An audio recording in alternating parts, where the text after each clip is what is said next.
It's so good. However, we are now starting. All you've missed is there was a biscuit conversation. Trisha had biscuits for the first time ever. I did. And speaking of the last time ever, that one was sloppy. that one was very sloppy. And ominous. And ominous, yeah, and very ominous. I don't actually want to think that the last time I had biscuits would be the last time I ever had biscuits. Mm-hmm. And with the state of the world right now, that's not like the most unrealistic thing in my mind. Well, we last time. It's never an easy segue. You all went into some sewers to track a possum. These sewers were not just bad because they were sewers. They were also bad because it had a lot of grossness in it. Beyond, your sewage. You fought, in big quotation marks, a crocodile. More like brutally murdered. But then you encountered a horrific... Took us 2 rounds of combat, which was weird. It did take you through it, yeah. But then you encountered a vampire spawn. Feasting or paralyzing, sort of a mix of both, a victim within the sewers. You all managed to protect and save the victim, as well as kill this spawn. In addition, you now suspect one individual by the name of Fusum Jahi is a vampire. A noble known for his aristocratic what's the term? Philanthropist, exactly. Very involved in charitable work. Philanthropy. You then also encountered a drunk man, seeming to be in his mid to 40s, when asked for a name, even if he had to make it up, he gave bourbon. Who rambled on about adventure and how adventure never ends, and there are a bunch of people now who say... Yeah, well, he understood Penumbran, and he did ramble and occasionally say Penumbran. He spoke it once. I think he spoke it once. And left. You also discovered a new shop, last through hard searching. At Escale, through a funny moment, found a store called Practical Magics. Yes, found a store called Practical Magics, run by Basil, a shifter, with maybe more helpful stuff than the Swords Box of Wonders, but nonetheless. You then took up shop and waited. Oh, it is also worth noting Demos did leave to deal with some business of his own. You also encountered a kid named Jim, who's a courier. I tried to fund him. Mm-hmm. You scouted out, and whilst the doctor seemed to have a strange dream that left him in a less than good place that night, the night of the 16th, you guys took up shop and encountered a possum. You then traveled throughout the rest of the night and into the morning, with this possum, past some hill giant territory, which, showing them your license, they allowed you to pass, and into a place known as Critterton, or Crittertown, however you want to go about it. Nonetheless, the possum loop guided you all there. We saw this magnificent little mini town of rabbits, squirrels, capybara, even butterfly, just a variety of creature, some horses nearby as well, possum, raccoons, even an occasional skunk. Many creatures, all with little outfits. And there you were introduced to Otrax, a squirrel wizard. And the date would be the 17th of the rain moon, because you have gone into the morning of it. So morning of the 17th.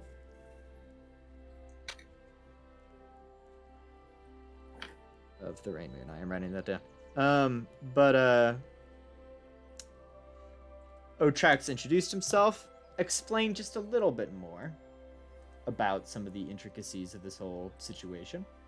Apparently, whatever this is that makes them alive is contagious, and they are kept in this one place. And the creatures here are technically not allowed to interact with other creatures outside of it, and in general are supposed to stay in this territory. This general area. And so, where we ended, you guys were in the midst of Critterton, with the critters celebrating that you guys have said you would help them with the problem of Borak the bandit bear. And with that, we jump right back into it.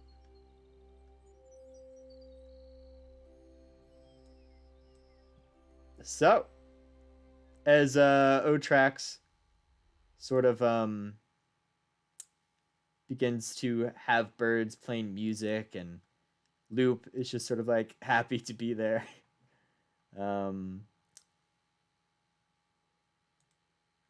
Otrax says, well, it seems you have traveled much through the night.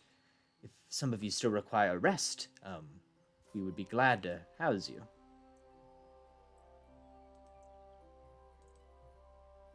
Is Otrax That's good with me. Hmm. Anybody? I mean, if not, there's plenty of spaces to, like, camp out. Yeah, well, I mean, we do also have. I mean, we have our own like camping sort of equipment as well.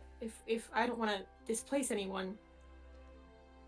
I believe we had offered to allow you to actually rest on capybaras as pillows and stuff like that. I actually remember that now.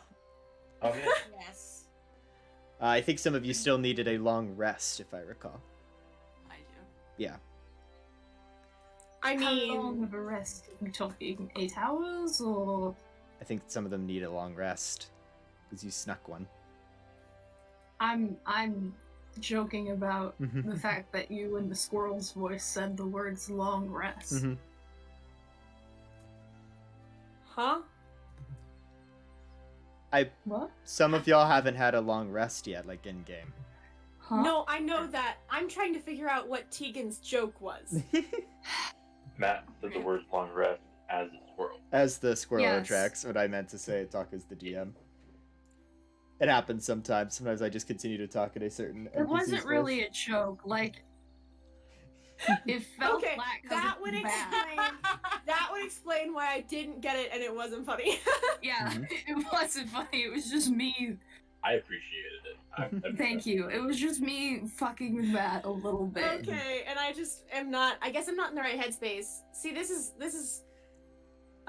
The thing is, I'm really on my game at night. When we start in the afternoons, I'm not on my like witty. Your witty uptick, yeah. Yeah. But nonetheless, capybaras await to be used as pillows. I will not do this, but other people can. I will. I already did. Yeah, Scale's already clocking out. Well, not really, not exactly, but. I already took a long rest, so I'm gonna probably use this 8-hour period to copy some spells, and then maybe I'll take a nap. We'll see. Okay.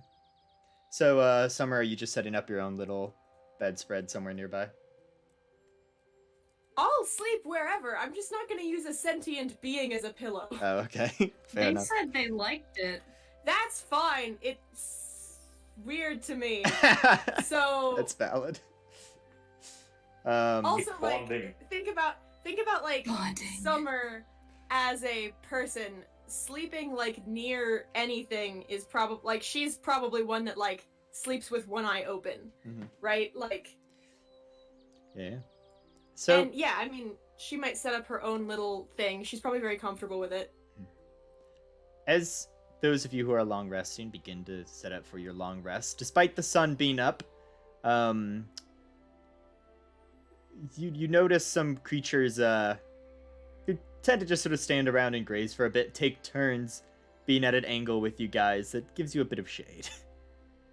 There are some trees too you could hunker in the shade of. That is actually... I have a tent. Yeah. Oh, there you go. For those who are sleeping on a capybara scale and less, either being by a tree or the occasional creature may come by to provide some shade just while they're grazing. Just kind of lounging. Yeah. Chilling. Yeah, and then Doctor, make a perception check for me just as you're kind of chilling and copying Rad. spells. Should I too, since I'm not asleep? Well, we'll get, so like, yeah, S scale. Well, first we'll do the Doctor thing, because I don't know if this has been, I don't know. What did you roll for perception, Doctor? 19. Cool. I'm actually gonna real quick go to this.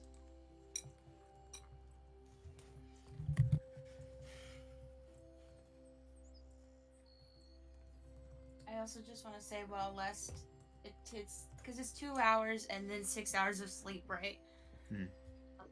Les is writing in his journal, like when they get there, and then he goes to bed. Good. Josh, I sent you a thing in a DM. Oh. Not in, like in a S-scale biz, in the private chat thing.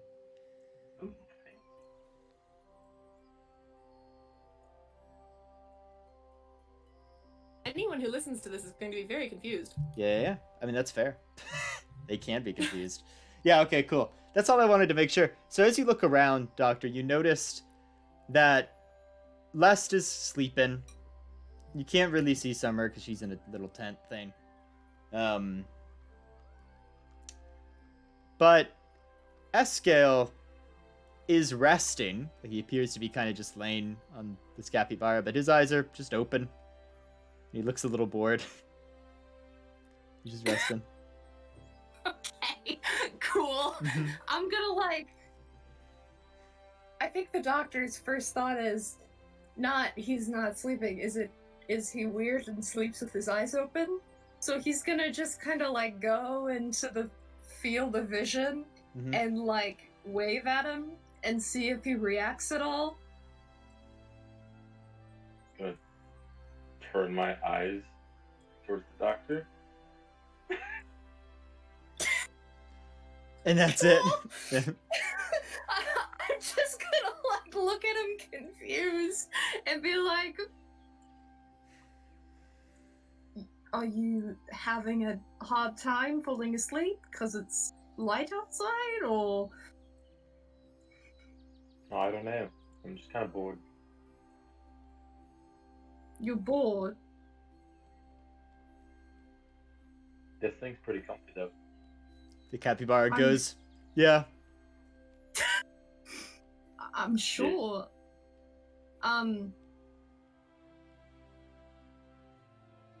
Do you sleep?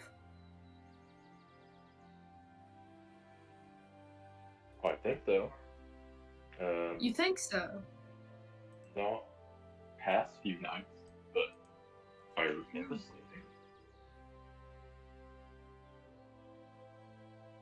Past few nights meaning since we've met? Yeah. How long did you say it had been since you woke up? Since we... You mentioned, not remembering much, before taking the hunter exam. Not the hunter exam, god damn it. It's the adventurer's exam. You said hunter exam. That's so funny. That's so freaking funny. That is so funny. I've been called out. No, I'm the one who's been called out. You don't gotta worry about it. That's what I'm here for. Yeah. The adventurer's exam, sorry. Right, or the tune-in exam if we're talking Naruto. Or whatever. Doesn't matter. Continue. Yeah, I don't really remember. I just kind of waking up. I remember waking up that morning and walking my way onto the tavern. Making my way. Downtown. Walking.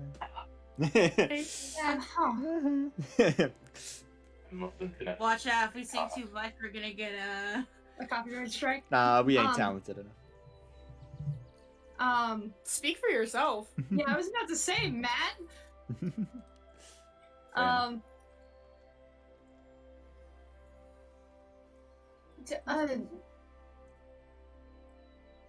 And you don't remember anything before that? Not really. I mean, I think I see. I'm sorry, repeat that? I think I was a little cold. You were a little cold. Interesting. Is it? Sorry. Yes. Okay. Is Caden sane again? No. Okay. Alright. Do you want me to scoot over? Scoot over?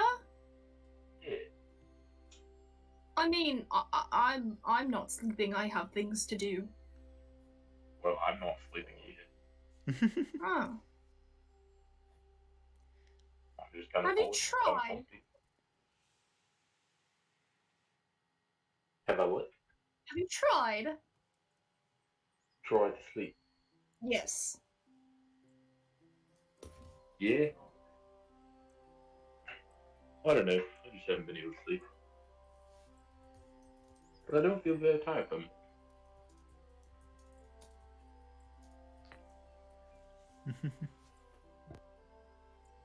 This is fascinating. Have you tried? Sleeping? Yeah. Yes, I have slept many a times in my life, and I don't like it very much. I can tell. You're pretty bad at it. Well, you're not wrong. Just an observation. It's a good observation, friend. Well, I still think you should rest. Oh yeah? Excellent. The capybara going that to- he's laying on has fallen asleep as well. Just taking a nap. I'm going to finish what I am doing here, and then maybe I might engage with you a little more, but first I need to do my wizard shit. Cool. Alright. Oh, should I do some of that too?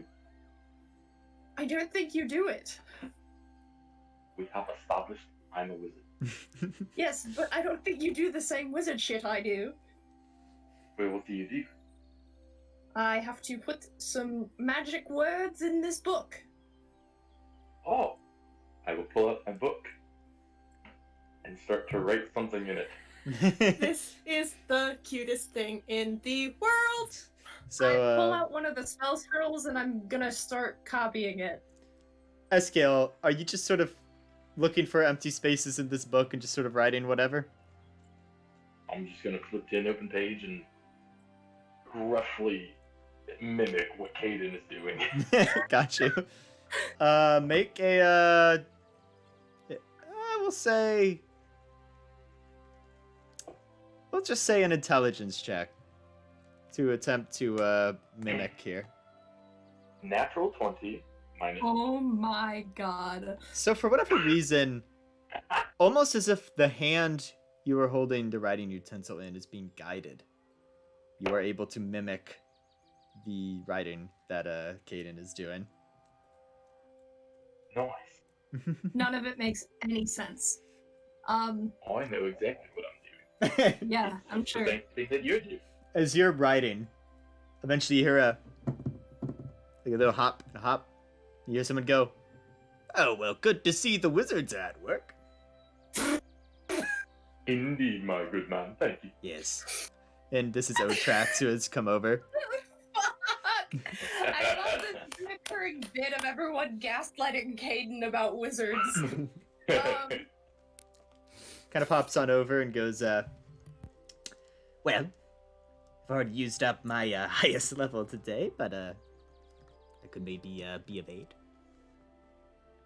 The rabbit? No, this is the squirrel, Otrax. Oh.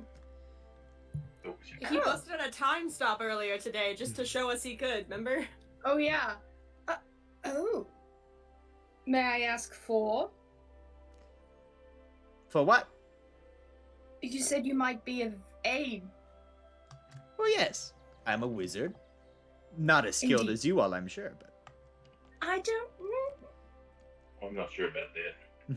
I wouldn't sell yourself short, friend. Well, I'm just, squirrel.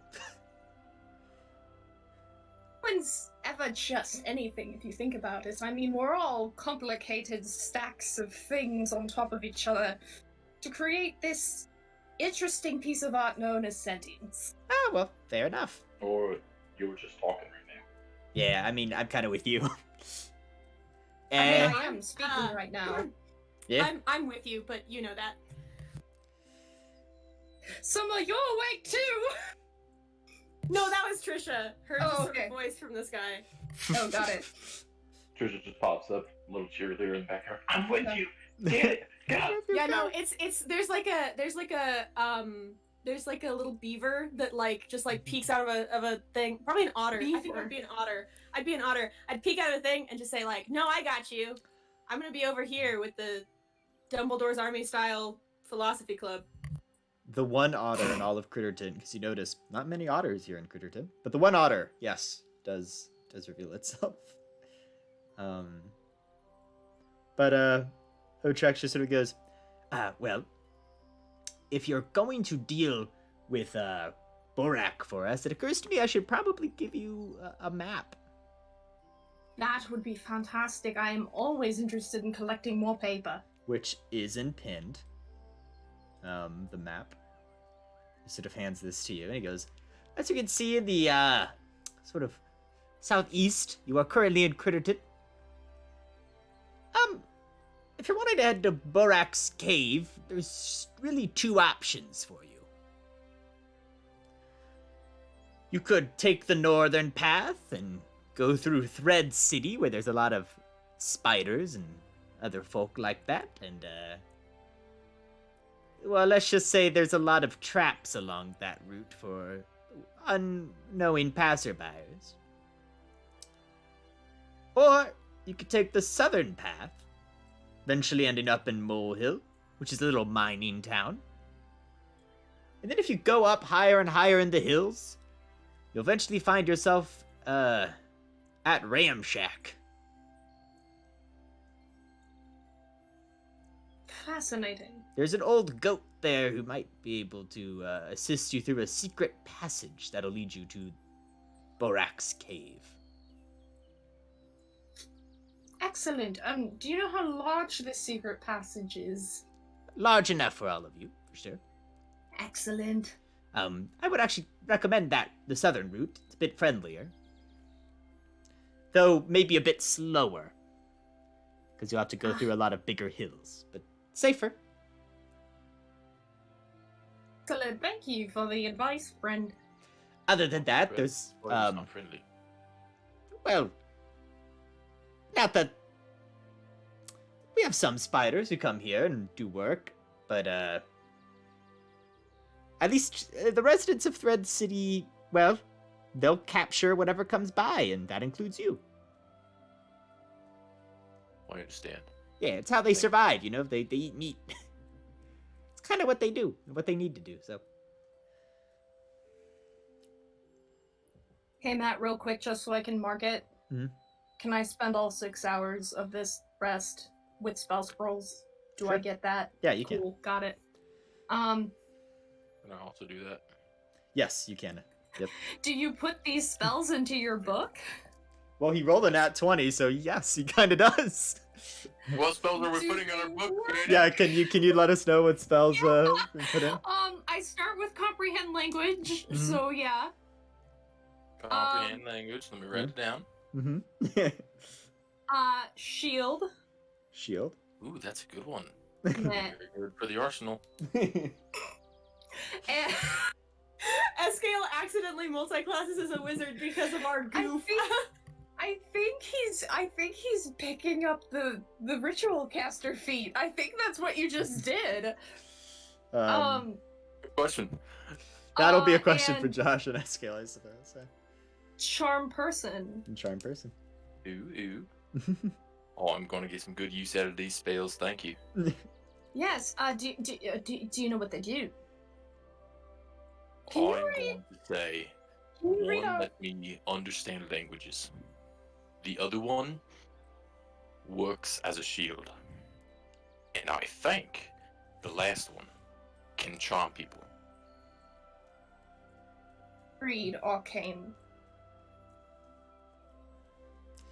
He rolled a nat Wizards. 20 on intelligence. Yeah.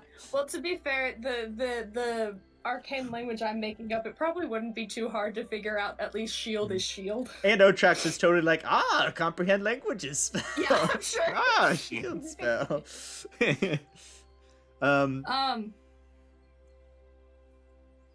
Otrax goes, well, we should leave you to rest as wizard, Eskia. I believe you've already rested, though, correct? Looking at you, kid. Indeed. And as he sort of looks at you, he real quick looks at Eskia too and goes, and, I mean, it's your own person, but I am very interested in that thing in your hand. Thank you. I am too. Cool. He sort of hops off. I am as well. Kind of walks like a squirrel could walk while holding his casting staff, and he goes, come, doctor, I'm gonna bring you to my little wizard tower. Oh, excellent. Oh, rip. Yeah, I understand. You have to rest, but we can bring you out to it later. And he guides you, and eventually You can read my notes. you come to a Go back and tree. find a capybara. Yes. The capybara is still asleep, and you can just rest up there. I don't want to wake him up, so I'll just lay next to him. Good. You're brought to this tree that has a hollowed out bit in it that he crawls into. You hear some ruffling. He goes, pokes back out, and he goes, this is my tower. It's a tree. It's wonderful. Mm-hmm. I haven't seen the wizard tower in quite some time. Yes, I've heard tale of it from passerbys. Apparently there are a group of, they're called Sanctum Wizards, or Wizard Tower Wizards? In the Omega Seas, apparently. Tower Wizards is a terrible name. It It really seems a bit is, redundant. yeah. But there are towers elsewhere. I hear the pirates once had an adventure where there was a crazy wizard tower in Mechanus or something that they one day dealt with. I don't know. Fascinating. Yeah. See, my master never used a tower per se. He was more into a single level Ah, I see. with branching tunnels. It was quite confusing and a bit of a mess, but, you know, to each their own. Fair enough, fair enough. Well, you can't exactly enter, so that is a shame. But, Could he enter? could who? I point to Rupert. Yes, he could. Well, if you'd like to give me a tour, I can... Rupert is still nonetheless a little bigger than a squirrel, so it is still a tight fit. But he Yes. scrunches on in and I look through Rupert's eyes. yeah. He goes, well, as you can see, I have a variety of arcane scrawlings on the wall. You see he has little carved into the inside of this tree, little arcane things. He goes, I've also got some alchemy related things I've been working on. You just see an assortment of mini bottles of different alchemical mixtures there. And he goes, I've been trying to work on enchanting items. Unfortunately, the kind of people that come by and leave their spell books or whatever, aren't exactly the sit down and enchant things kind of people. They're more the hurl fireballs kind of people, you know? Through the bark of the tree, Caden goes, that does seem inconvenient. Yes, well, I want to be able to do a bit more practical things, I sometimes wonder Would if you I'm like to the trade spells? Oh, well. like I said, you know, I suppose I No. could, but... I mean, you're welcome to look at the ones I have. Oh, really? Yes. He kind of cobbles on out of the tree and goes, I would love to look. Are we trading spells then? Oh, well, I don't know if my spells... I mean, surely your spells are better. Gives a smile. Matt.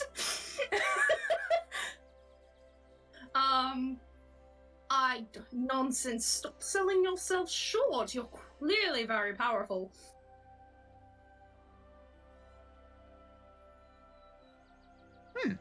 Well, that's very flattering.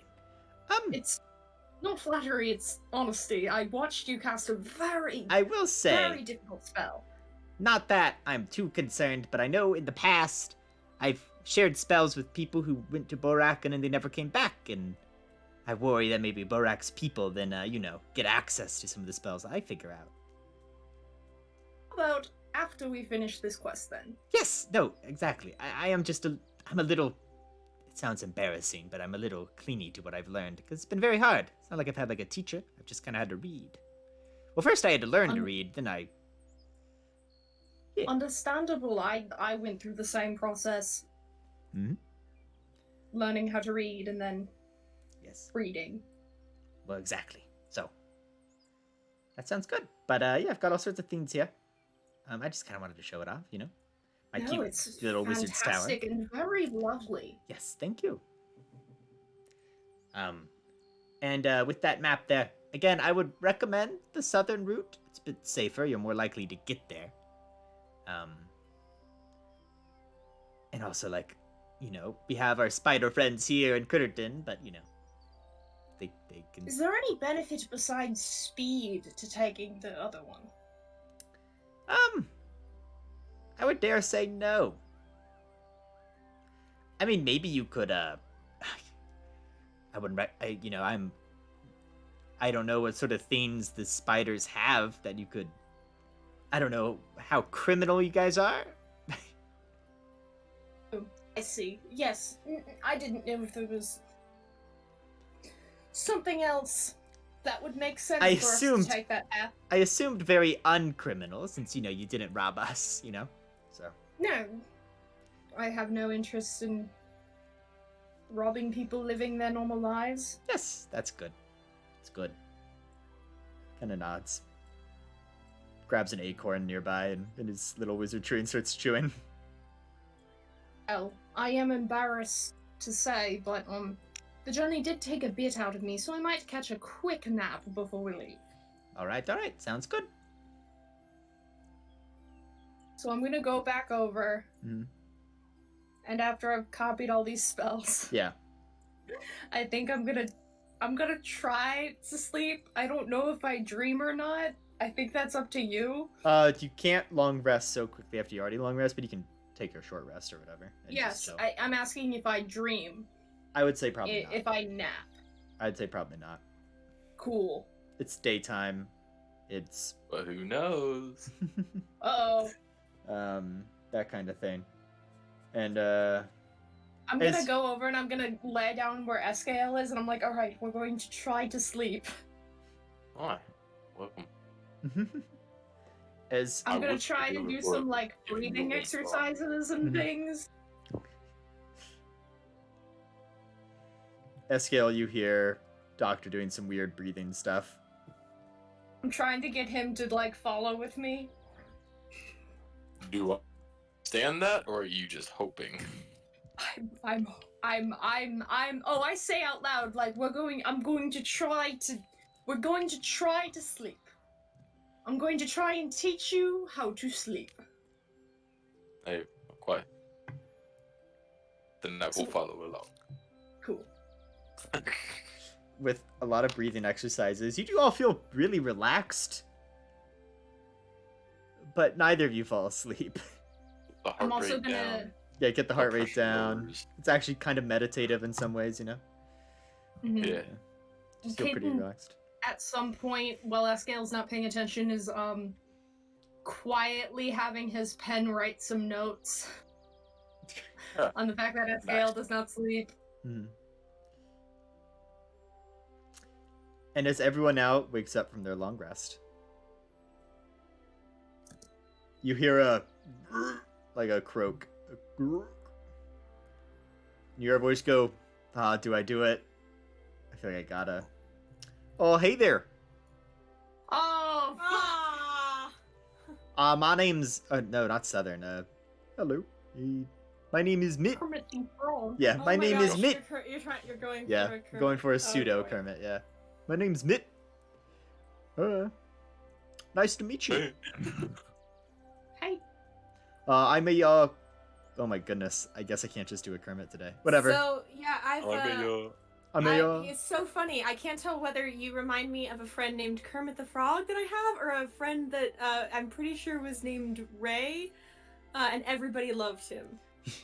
I'm a no, everybody loves Raymond. Yeah, I'm a cleric of the season caller, and I thought I would bless you all before you went on your way. Thanks. And he kind of looks at you. You just see this frog with a little like holy symbol it's holding. That appears to be like a flower, but split into 4 sections. One is like an orangish color, one's a blue sort of white color, then a green, and then a sort of vibrant almost pinkish color. And kind of looks at you guys and goes, and he kind of waves his holy symbol and goes, season caller be with you. The natural change of day to day, season to season. Is the season safely change? I bless upon you that you also may be safe. And he kind of You goes, are feeling indifferent. as he does this, you do feel a slight stirring, sort of in your chest, but then nothing. Cool. He goes, I don't know if you guys are leaving now, but from my understanding, you have a map, and Are we leaving now? the sooner we could take care of Borak, the safer I think a lot of us would feel. But Yes, I do have a map. I was gifted a map while you were asleep. Would you like to look at it? I think our woodsman would be particularly good. Our squirrel friend recommended we do not take the route with the spider town. We take this one. It is a little bit longer, but he said it was probably the safer route.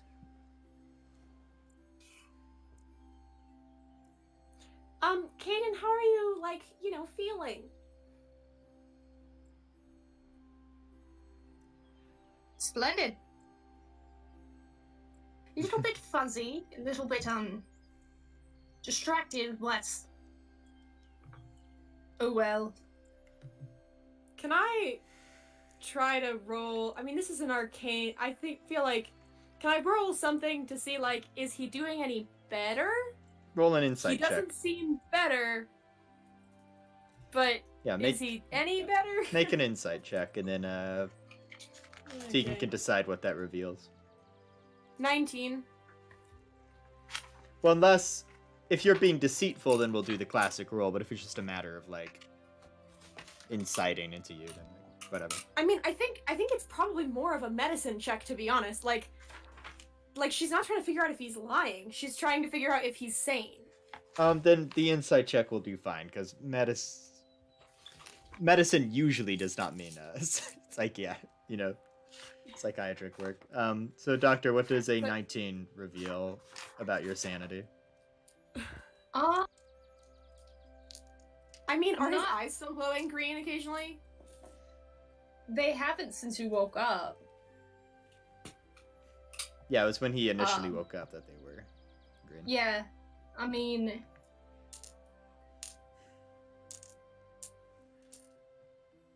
I'm trying to think what you would get. I mean, he's not fantastic. like he's not as sharp as he's not. Mhm. He's definitely very distractible right now.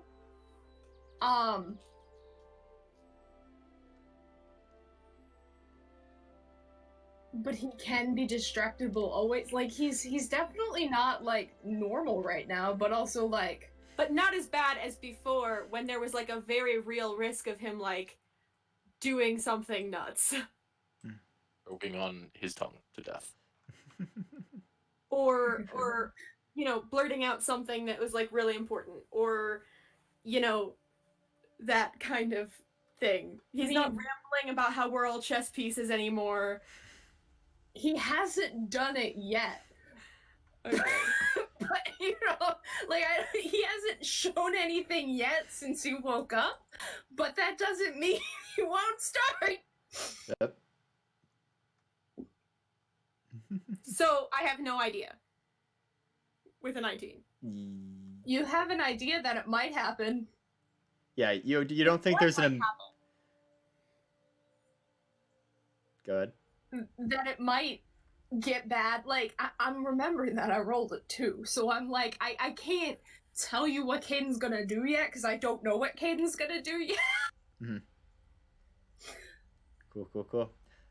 I'll say you get that there is not, like, immediate, like... But you think He's the condition still a could little change. unhinged, but the circumstances at the moment, he seems to be fine. Yeah. That's what you get. Okay.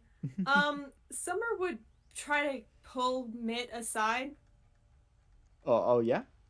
As people as we're packing up to go. Mitt, you're a cleric. Yes, my I am. friend Caden has an illness of some kind. But it affects his ability to make decisions and think clearly. I'm wondering if you know anything that could help with that, or if maybe you could just like give him a look over and provide some insight. I don't want to go into a potentially dangerous situation where he might get hurt. And Good call. And he kind of rip. He goes, hey, doctor. Ah, yes, that is me. Mind if I look you over? Sure. Kind of asks you to kind of get down on his level. Caden bends over. Yeah. He looks you up and down and goes, oh, well, there is something a bit wrong with your eyes. I can tell you're a little, what's the word? Out there. I mean, I am a bit nearsighted, but that's Yeah, nothing out of the not ordinary. what I mean, but kind of waves his holy symbol around a bit, and he casts Greater Restoration on you. Oh, fuck. Big boom. Thanks, pal. It's not gonna do anything, though. Les wants to talk to this frog so bad. He does so, and he kind of looks you over again and goes, huh, maybe Otrax would know something. Thank you for that. I do feel a little bit better. I was a little sore from the walk. Kind of looks yesterday. over, and Otrax and comes over and goes, oh, are they gonna set off? I know you were gonna bless them before they left. And Mitt goes, oh, I don't know. They might stay around longer, but the doctor person, apparently, I mean, I can kind of tell. They seem a little off. And Otrax kind of looks up and goes, well, they all seem a little off, Mitt. Aren't we all a little off? The squirrel says. yeah. No, we are. I just don't want to I don't want to all head off into, you know, combat or a dangerous navigation without everybody being okay. Well, let me see what I can see. And he kind of climbs up on your shoulder, Doctor, and moves your face towards him to look you in the eyes. You're not feeling well. He kind of goes, hey, I seems like a normal person to me. Yes. This guy says, hello, doctor. And the doctor replies, oh, yes, that is me. I am the doctor. That's me. and they're both like, he's fine. Well, Mitt thought there was something wrong. Otrax seems to be averting He gets those it. We're concerns. both It's like, wizards. This is not normal wizard behavior. I mean, if I may be fair, both of your wizards seem a little, you know. Yeah, the point. They were like laying down breathing for a very long time, like in a weird way. Yes, That was not my idea. that's normal behavior. Many people lie down and breathe. It was quite refreshing then. Yes, Yeah. it does wonderful things to relax your nerves. Most people call I'm it very curious sleep. to see what auditory stimulation might do for you. We'll try it again tomorrow. Ah, well, Or tonight. Auditory? yeah, the Otrax goes, I'm sorry, Mitt. This might be in your clerical expertise. I don't see anything. And Mitt just sort of goes, well, I did the most I can do, really. Unless you think this is a curse. But I think my Greater Restoration deals with that, too.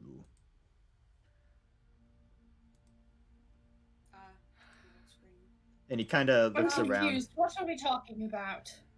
Kaden, you're sick. Remember? I'm not ill. I'm fine right now. I'm not He- coming down with a fever. As Mitt's am I? sort of thinking, he looks over at you, Lest, and goes, Lest, do you have your horns and butterflies out, like just all the time? Well, the butterflies only come when I sleep, but Gotcha. the horns have gotten a little bit bigger.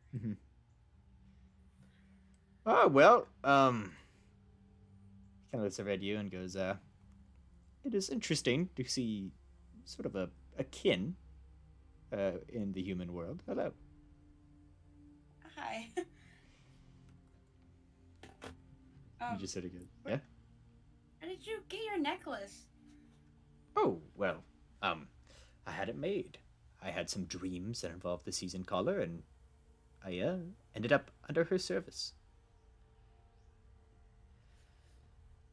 Yes, thinking about it, he looks back over to you, Doctor, and goes, I don't really have anything else that would do much better. Greater Restoration should deal with curses, too, so. I'm not cursed. That's ridiculous. I could always try divine intervention. Gods do nothing for me. Well, let me see. Nope. No divine intervention today.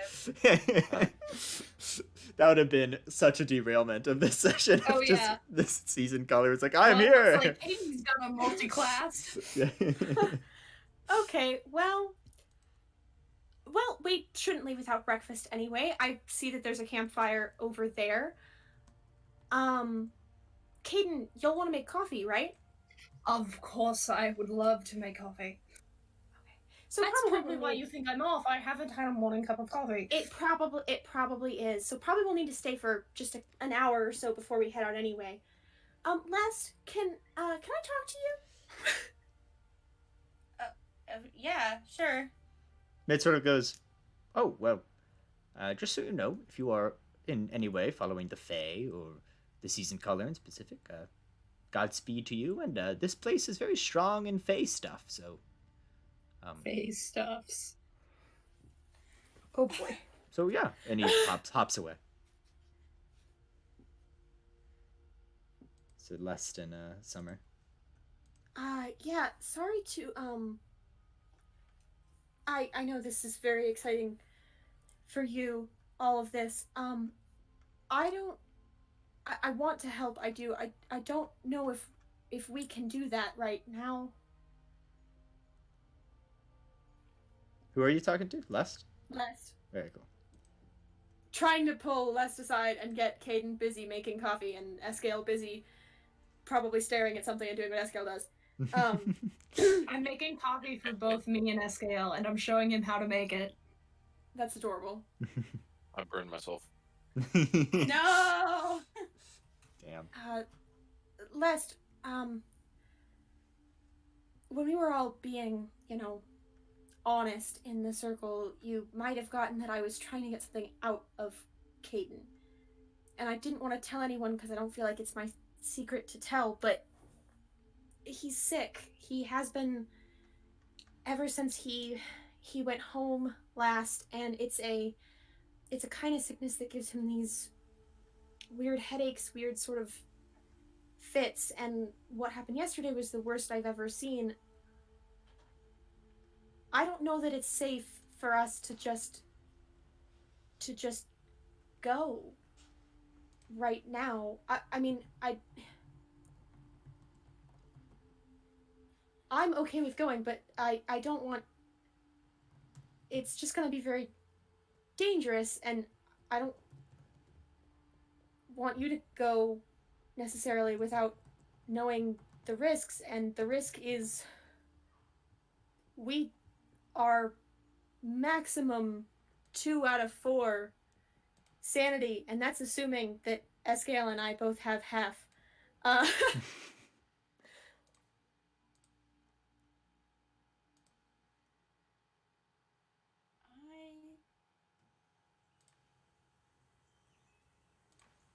I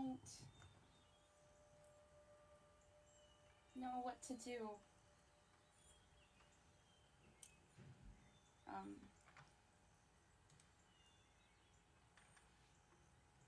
Because we already promised to help. But I understand what you're saying. And we're already here. Caden gave you the map, right? Me? I think so. I think that was the... Yes. Yeah, okay. I think you were the woodsman that... This southern route that's better than the northern one, how many days do you think it would take us? I gotta roll because I don't know. Yeah, make a survival check as you look at the map. Yeah. Okay. Where's my survival? 13? 13? Okay. I mean, looking at the map is much better drawn than what I have, in general, like within the world. But looking at it, going through these hills to get to... Because apparently all you got to do is to get to Ramshack, and then there's like a quick trip towards where the cave is from there. So just to get to Ramshack, you're looking at like... You'd travel one day, then there'd be a night, and then you'd travel another day and arrive sometime in the evening. So about 2 days. Oh, 2 days, okay. What we could do, and I don't know if this is... It's risky for a couple reasons. What we could do is we could make the first day's journey and set up camp. And then from there, we don't leave there until everybody's... Well, until Caden's better from this bit. It's a little bit... I mean, it's just a little bit perhaps deceptive in terms of setting out knowing that we won't be able to do it as quickly as they think we will, but also we might not be able to do it at all if we don't take care of ourselves. And the other risk is that once we do that, it'll just be us 4, and Caden doesn't think there's anything wrong with Caden. So convincing him that we have to stay for some reason might be difficult if we wait. Whereas here, we might be able to enlist Mitt to, I don't know, back us up. Well, I don't understand why. I mean, I understand why it wouldn't be good, why it wouldn't be bad for us to set out today. But if we tell the Critterton that we're still staying here to protect them, we just need a couple of days because something recently happened. If we explain the circumstances, there shouldn't be a problem if we just stay in Critterton. I mean, but how do we explain the circumstances? I mean, we don't even know what's going on.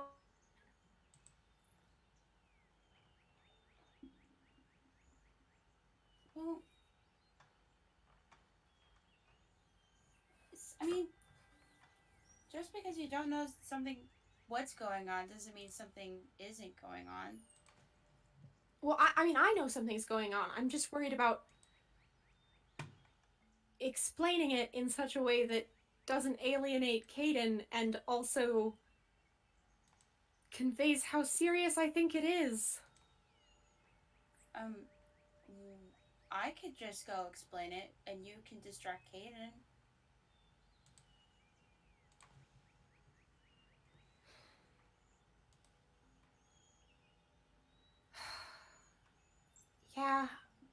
Because Critterton would be a lot safer, and then Mitt would also be here.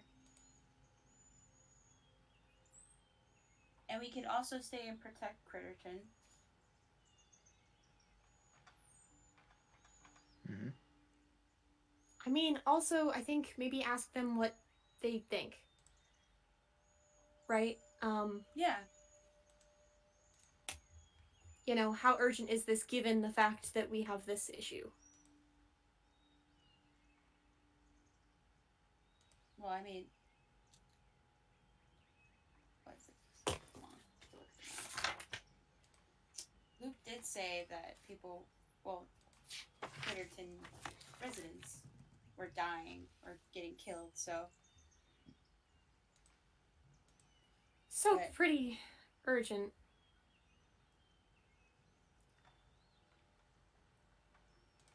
I don't think it would be a problem to ask. I mean, the worst they could say is they're disappointed, but they're also not going to. If you explain it to them, I'll go ahead and try to distract Caden and loop Escale in. Yeah. Yeah, I can do that. All right, all right. Cool. Okay, Caden is explaining the intricacies of making coffee to Escale. and Escale burns himself at some point. Already happened. That happened when they walked off. When Caden had that episode, did Les kind of see it from afar, or was it completely like only Summer saw He it? was not hiding. Okay, cool. Unless Summer was hiding him, like it was. It was very much a thing where both Escale and Les would have known something was going on, but you guys were prioritizing the mission, like focusing on looking out. Yeah. Summer, I think who we all knew did more what the was first going time. on. Like, you two Yeah. would have picked up that Summer knew what was going on, so you two were able to, like, focus on the task at hand. So Gotta I catch just the kind of wind, asked force the Summer wind. for like the details and be like, hey, like, what? I mean, Yeah. he rambled. He like, was insanely rambling, which to Escale might just seem normal. I don't know, but to Les I it would mean, seem weird. It Very at the close. very beginning when Summer was nearest and kind of the one listening, like, I mean, he was rambling, but he was rambling, like, I could tell you what he was rambling about, but it was rambling. Like, he was rambling about us all being chess pieces and then checkers, I think, and then, like, something else about games, and I think food showed up. It was not normal levels of eccentricity from our doctor friend. Okay. And then I'm gonna try and get. I forgot the squirrel's name. I had it written down. Otrax. Otrax. Otrax, the squirrel I'm wizard. trying to get Otrax and Mitt to the side. They come over. And because I don't think they have any suspicions and they're passive. And, like, what we'll do is, since you're trying to distract them, technically, Summer, just roll, like, a performance check for me. Oh, okay. Yeah. And then what we'll do is, like, if it beats their passive perception or passive insights, which I imagine it Insight. will. Because none of their passive insights are crazy high at the moment. Yeah, I got a 17. I believe that beats all your passive insights. Am I correct? Yep. Yeah, I figured. I figured as such. So yes, you guys are distracted because you have no reason to be suspicious at the moment. So, Caden's suspicious that Summer wants to stay another day. oh well, that's less suspicious at the current moment and more, you know. No, he doesn't think it's because of him. He thinks Summer might be sick. Oh, okay. Summer would happily play into that narrative if it meant staying another day. So Escale just wants to go. yeah, Escale wants to get on this quest. So you take Mitt and Otrax aside, who seem to be like the people in charge here. And yeah, you have them. Oh, you can go first. They just saying you have a cute little squirrel and a cute little frog with you. I think Les sits crisscross and like with his hands in his lap. Mm-hmm. Well, not a little frog. He's a pretty big frog, like a bullfrog. Oh yeah, type, I figured he wasn't too small. Yeah, like, yeah. He's big enough. But he kind of sighs and he goes, So, what Summer was saying earlier is very, very true. And I think we're all kind of worried about the mental confidence our group has right now. And we're not we still want to help. But I think we need at least one more day. And in that day, we will continue to help and protect Critterton, and then the day after we shall set out. But um, something happened to Caden, and it was kind of terrifying. But we still don't know what it was, and he's still not okay. He's saying he's okay, but he's definitely not the same as he was before everything that happened. They seem to look at each other and both nod, and Mitt goes, well, I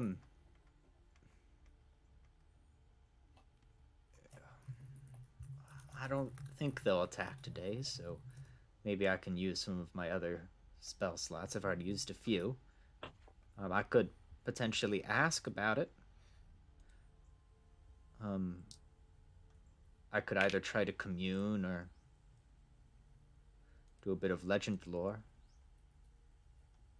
Yeah, that might help.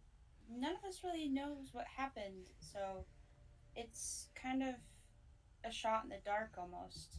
Um, like, and then Les describes like what happened, like from what Summer said. Yeah. And like about the eyes and everything, and so I'm not sure what we're kind of going with. I mean, I've never heard of anything like that, and I've heard stories from a lot of people. Otrax just sort of nods and sort of looks towards Mitt and goes, I honestly don't have a clue what any of that would mean. It wasn't a curse because you weren't able to remove it, or at least not a traditional one. Are you sure this isn't just like who he is, like as a person? I want to say no, because it was only after he fell asleep. And when he woke up, he was like that. Okay. Something must have happened in his dreams that hurt him or made him like that. Mitt sort of croaks a bit and goes, You really don't know, Otrax? Otrax kind of shrugs and goes, This might be a question for the gods, friend. And Mitt sort of pauses for a moment and goes, All right. We have two options, my friend. I could do both, but I'd rather hold on to a bit of spells just in case. Completely understandable. I could try communion, where I get sort of 3 questions that can be answered with a yes or no. You can feed me the questions I should ask, and, I could ask them. Mm-hmm. The other option is I could attempt a legend lore.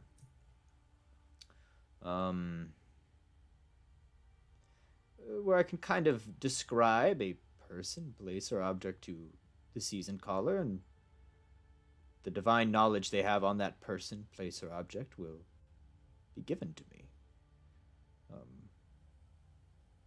So we have a general lore about it, but it could be somewhat vague. But no matter what, the gods can be vague. Very true. Which sounds more appealing to you? Dang it, I'm not there. Oh. Well, good for you, because I was just gonna say I want to try and ask Summer. Do you mind if I try and go ask Summer really quick? Oh, sure, sure thing. And also, do you mind if I sit with you while you do those? Oh, either way, I would love it. Yep. Okay, cool. And like Les kind of like scurries off and like goes to find Summer, and like I think Les, I probably need a real performance for this, but I think Les kind of like makes it look like he's excited about something. So like Yeah, you know when you pull off like a cousin like off to the side, you're like Yeah. Like I'm learning cool face stuff from this new cleric. It's so exciting. Oh my gosh, I'm so proud of you. Real quick, are you like? Because this is always the balance, right? Like performance sometimes takes the place of like a deception check, depending on what it is. I would dare say that this is less getting someone's attention and more trying to deceive that it's one thing and it's actually another. yeah, okay. So make a deception check for me, just against their passive insight. Because again, Doctor's a little crazy at the moment. 15. 15? Not rolling very well today, boys. I think that still beats Passive insights. Let me double check. I should actually have your guys' character sheets open just so I can. Wait, what was it? 15. That is my passive. Oh, okay. Well, in which case, Doctor, you do feel there's something a little off about Les. It's up to you whether or not. Like, you don't know details. You just think, oh, Les is a little off. But that's not out of the ordinary, I would say, either. Like, Les is sometimes or has been a bit of a shy or, aloof. Could I potentially try to cloak that a little bit, like misdirect it? Because Caden is kind of very naturally suspicious of Summer and not naturally suspicious of Les. I would say since you didn't bring it up before, I would say no. Oh, okay. Yeah. But thinking, in the future, if I get the impression that Caden is suspicious of, like, I wouldn't before, but yeah. But in the future, just let it be known that you are helping, Les either before or during the role. I didn't mean to give it. I didn't mean like to help, like to give advantage. I just meant like as a like that seems like a natural conversational reaction. Not like I wouldn't like once you see that someone is uneasy about something, you do. So anyway, but whatever. Yeah, no, I get you. But yeah, but again, it's nothing specific, Caden. It's just Les is a little weird. But what else is new? Yeah. Yeah. So, Les, do you go over to Summer and sort of peel them away? So, Mick can either do something called a communion, where we can ask 3 questions, or he can do something called legendary lore. But for that one, I was thinking a lore would be good because you said Caden wasn't the same after he went back home. If we ask about their home, I would do lore and either about the hometown or about, which I know what it's called, but I forgot. Yeah. Or I'm about the illness itself. Because I'm pretty sure that Caden wasn't the only one who got the illness. I'm pretty sure it was like I think he went there to treat it in a bunch of people. So it would be. Do you know the name? Summer definitely does. I don't. Out of character. Not that this will influence your decision at all. Tegan wants you to do it on the disease and not the town because I'm still writing parts about the town. Well, we don't know the name of the disease, so probably it would have to be like we'd have to name the disease, like the town disease. What's the hometown's name? Tegan? That might be what the town's disease is. It might be actually what the disease is called. It's Remeroot. Right, yeah, that makes sense. Remeroot is the name of the town and the disease. Remeroot, right. I knew it started with an R. Like, maybe do it on, like, the Remeroot disease? Because if it's, like, a pandemic, probably there's enough, legend about it by now, in terms of just, like, the people who are scared of it. So, do you want to ask what could help the Remeroot disease? I mean, I think the legend lore is a good idea. Yeah, Here's the thing, too, is I think if anybody knew what could help the Remeroot disease, it would be Caden. Like, I think, honestly, Caden's pretty good at his job. I get that impression, anyway. I think maybe what we're looking for is not, like, what cures it, but, like, what can we expect from someone who's suffering from it? Also, Caden isn't contagious, which might mean that he has some sort of, like, I don't know, variant? But I feel like just getting as much information as we can about this disease might be good. This is so much fun. Yeah, well I'm sitting here like shaking and nodding my head when earlier you're like right we had Demos's backstory come pretty much fully to light. We might get a bit, not fully, but a bit for the doctor here. Yeah, I mean, the only reason I'm hesitant to ask specifically about the disease because if it is a variant, we don't know if it's maybe even the same kind. Does that make sense? So this conversation was while you guys are walking over to Mitt and Yeah. Yeah. Somewhere? And so, like, oh. What was that, Eskel? That's a question. Are we walking somewhere, or is that just them? That's just them. Yeah, they're It's walking just over. You guys are still playing around with Never coffee, mind. and Loop is I thought you like, said summer. I was like, oh. yeah, oh Loop no. is like drinking coffee with you guys, and Loop at some point would kind of look at you two and go, "Are we friends now?" I think so. I've never had human friends or humanoid friends. I'll consider us to be a first then, friend. That's cool. It's pretty neat. Is Takes a sip of the coffee you're making. All right, and so you two who are walking over. I mean, Honestly, with this much conversation, you'd have arrived because they weren't that far. I mean, what do you think, Mitt? The Remeroot or the Remeroot disease? Oh. Well, if I get the lore about the town, if the disease is named after the town, I imagine I'll get maybe information about the disease as well, and vice versa. I don't know if it matters. very true. I just get the impression that the disease is a little bit more of current events. Like we might have to get more specific. Well, luckily for you, Legend Lore does talk about current events. I know it's funny because you don't usually think of lore as more modern events, but it's been there.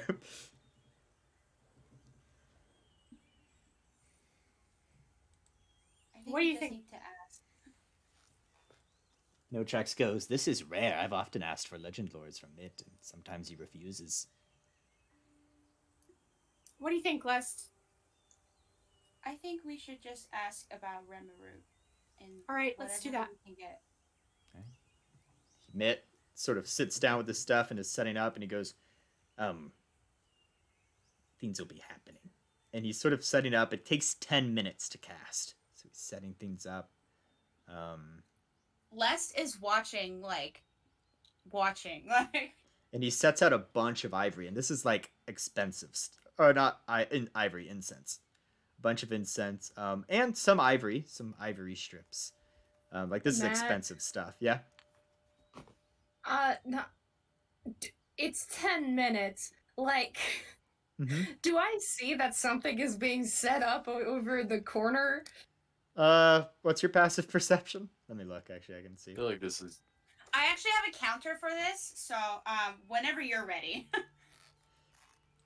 Well, just while you guys are making coffee, yes, this is not a quiet ritual. Yeah. Les wants to look over at Caden and be like, "I'm trying to learn here.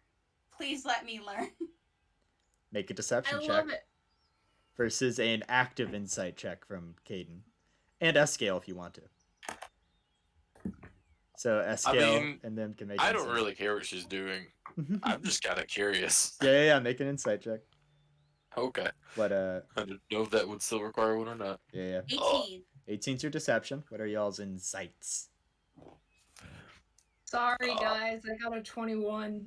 Cool. Is it deception though? 14. Like, It is most definitely deception. damn, You partial deception, but are still trying to deception. deceive them on what's happening. And what was yours, S-Scale? 12. All right, you believe it. I'm just drinking coffee, man. It doesn't matter. Caden, Les is definitely like, I mean, there's a tinge of truth in what Les is saying. Les is learning about cool stuff that this frog can do, but like I'm not definitely telling being the whole deceitful. truth. Yeah, definitely being deceitful about the full intention. Caden's gonna walk over, man. Like, I'm sorry. So walk over, the frog Hey, is just Matt. making a bunch of noises and yeah. I would like to act sick. Okay.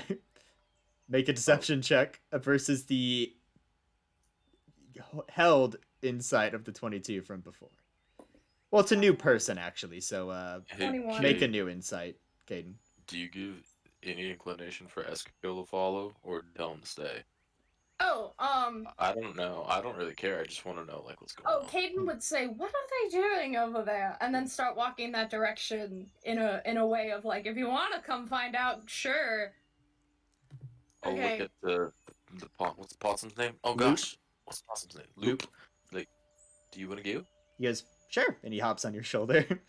I was say, you want to ride, buddy? Friend walk. Yeah, have we just become best Good friends? friend Yeah, of mine. good friend of mine. My Give him deception. my coffee. My deception was a 16 plus 2. So 18. So 18. What was the new one of Yeah, Doctor roll a 19. new 19. 19? 19 versus 18. So does still sort of see you're kind of pretending to be sick. Now Caden's even more suspicious. Jesus. The frog's just doing his thing. Caden walks over faster. It's not a far distance. You guys get there Yeah. pretty quickly. Is everything alright? As you arrive, Otrax goes, shh, he does need to focus here, so just talk quietly. Okay, is everything alright? It's okay. We just want to make sure we're not walking into anything we can't handle. And honestly, you're kind of on this bit where you're like, I'm totally fine and I can handle anything, which is like great for you, but not particularly true. And I don't want to put my cousin in danger unnecessarily. I said I can handle anything. I'm actually quite weak, in case you haven't noticed. Well, That's then why it's a I good thing travel with companions. then it's a good thing we're getting more information. What are we getting more information about? The I dangers we might. Summer's gonna do this. This is apparently I have accidentally put this, no, intentionally, and every single one of my D&D characters, it's the lying by telling the truth. The dangers we might face in combat, where we're going, like right now. Remember how we like actually kind of had trouble with a crocodile? I don't love that. You're looking into O-tracks then? Well, not specifically. What We are you have a looking whole into? route to cover to worry about what's going to happen over those days. What It's called Legend Lore. Do you want to walk? Oh! I think Lest is genuinely kind of angry right now Mhm. because he has not met anybody who also follows the season bringer, and he Yeah. really wants to like learn something, and he's gonna look at them. And Okay, he's for gonna be Pete's like, sake. you either need to shut up or you need to leave. Ooh. Kate's sipping gonna coffee. genuinely like Yeah, look Eskiel is very quietly sipping coffee. Yeah, he's shocked, being look respectful. very shocked, and I'm gonna grab Summer by the elbow and pull her away. Summer also grabs Caden by the elbow to pull him away, and they just end up walking away very quickly. He's pissed. He just wants to figure Summer- out some Summer- stuff. Summer, What are you casting legend lore on? Something that we might face ahead is of legendary importance that you can use that spell? how far away? Summer wants to get as far away as possible before answering. Oh yeah, you can get far enough away to where no Like- one can like overhear. a Yeah, no, you far- are good. You are not being overheard. Like a far away. Well, here's the thing. Like, she has no idea how Caden's gonna react to anything. You get and far Caden away can enough. Make things explode. You get like- far away enough where you feel like, oh yeah, they can't hear, and then you take like 10 steps more. You're good. Like Caden? you are far enough away. Cade, hi. Yes. Okay. We're casting legend lore on Remarut. You know where you're from? Yes. I Yes.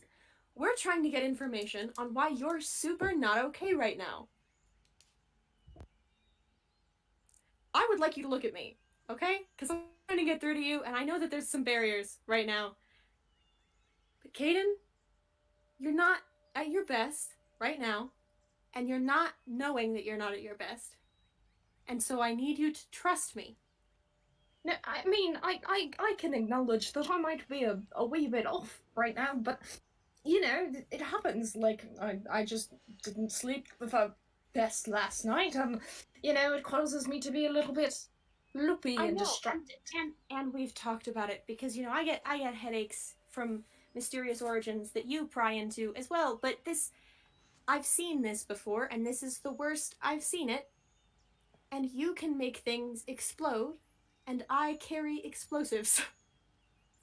So before we go very dangerous places, it would be good to have some information on how you're actually doing.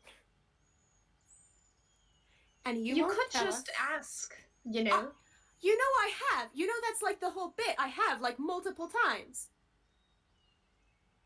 Information about Remeroot. I can give you plenty of information about Remeroot. I need information about why you're sick. Well, unfortunately, there's no... people don't know. Alright? How did you catch it? How many I people don't did it know. affect? Why aren't you contagious when other people are?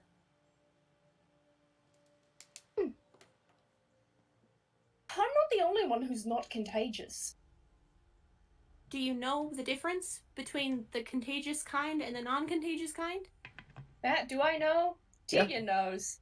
Yeah, I'd say like you were involved in helping with it. You know. Yeah, I was involved in yeah, that. Okay. You know how it Yes, spreads. I do. What is it? Depends on how they caught the disease to begin with. If you don't know how you caught it, how do you know you're not contagious?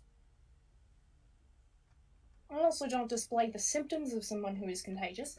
So there's a different symptom set. Yes, there's different levels to it. I'm pulling up my notes here. Give me a sec. No worries. It's been a hot minute.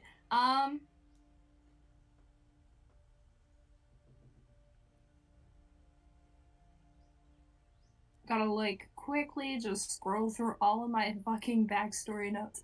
Cool. I just whisper over to Loop, what do you think they're gonna talk about? Loop goes, I don't know. It's a lot of crazy magic stuff. I'm more of like a sneaky guy. I think that's a good idea. Yeah. It's hard being a wizard. That's just, yeah, it is. I wouldn't want to be a wizard like you. And they are quietly whispering, so they're not interrupting anything. It's interesting. It's,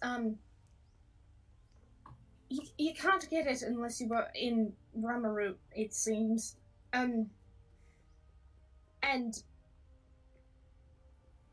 basically, if you catch it from the source, you're contagious. There was this strange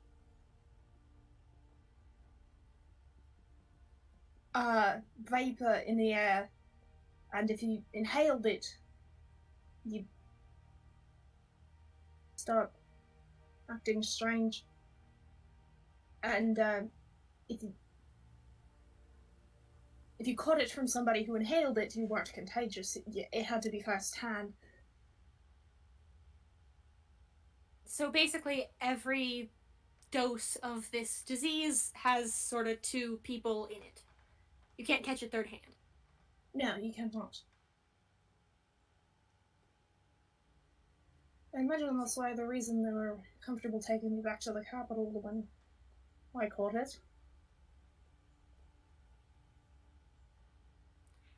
Caden, how likely is it? I've seen you get a little, ditzy before, but I haven't seen you the way you were last night, the way you were yesterday. Like, how often does that happen? Because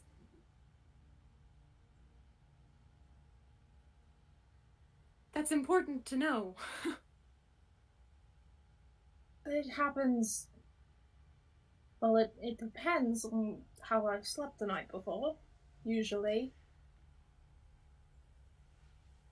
Is it you look like you were having a nightmare. Is it a nightmare thing? Is it a... If I have a nightmare, I don't sleep well. Well, even today, you're not at the top of your game. And without knowing what that means, and with you being kind of cagey about it. Being cagey, I'm just trying to figure out how to explain what's going on.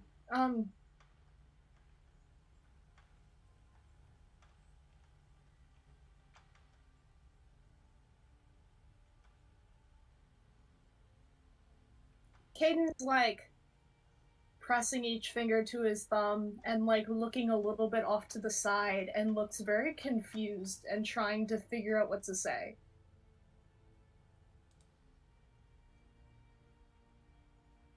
How did you treat it, Caden? Did you find anything that helped?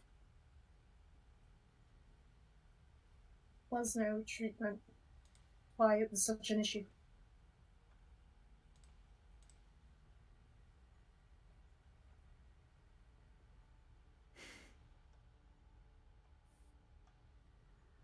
Lucky some of them would go into a comatose state, and that would help deal with a lot of the more unsavory side effects, but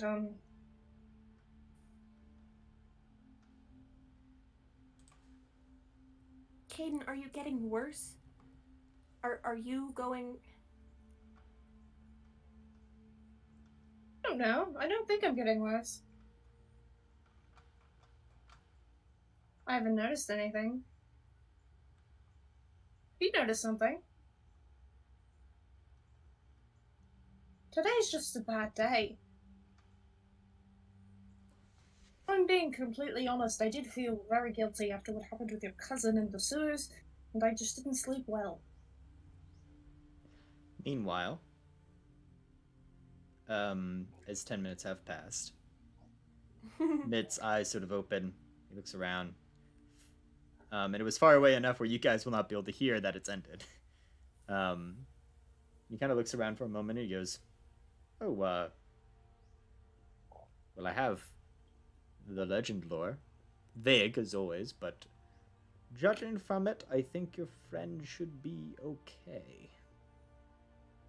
In general terms." As he looks at Lest and Escale. That's good. The exact wording was, well,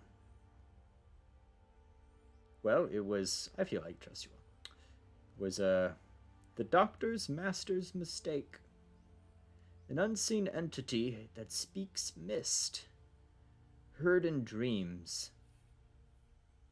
Sweet dreams, bitter ends. Could you... Yeah, I'll repeat it at the end, don't worry. Or, like, I can type it too. Yeah, temporary madness on Survivor. Dream spirits watching closely. And I will type it now. So, just give me a moment as I do Much that. easier than me typing what you're saying. Yes.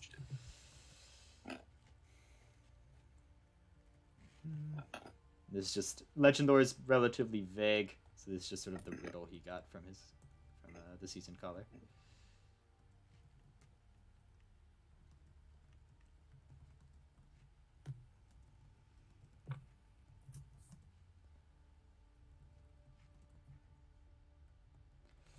I'm burning through a lot of this, like, journal paper Mhm. faster than I thought I would. Yeah. Yeah. I might need a replacement paper by the end of the semester. Oh dear. Hopefully, I'll know things though.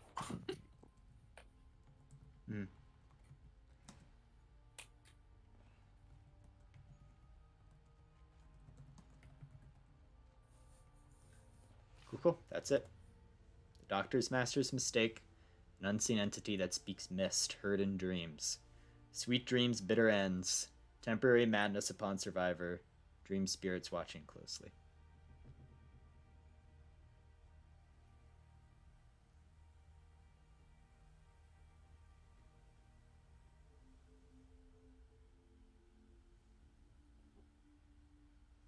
Does anybody mind if I keep talking to Caden? Yeah, go for it. Caden, Summer's gonna find like a tree stump or something to sit on. It's another capybara. Surprise! Oh, sorry. It's okay. Caden,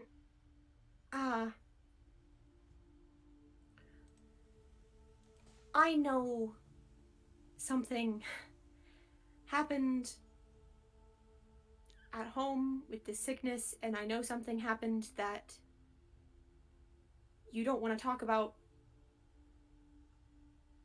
I know something happened with, your mentor, I'm pretty sure, but I don't necessarily. It's all very well and good to joke about being nosy, but I haven't, been pushing too hard, because sometimes there's things you don't want to talk about just because it hurts to talk about them, and certainly I have my own things like that. But we do. I want to know, what do I do if you get like you were last night at a less opportune time?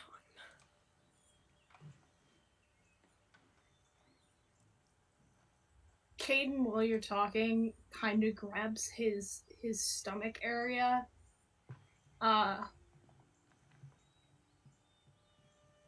And looks down on it very wide-eyed for a second. His eyes glow a little bit green. Oh, he good. looks back up and goes, I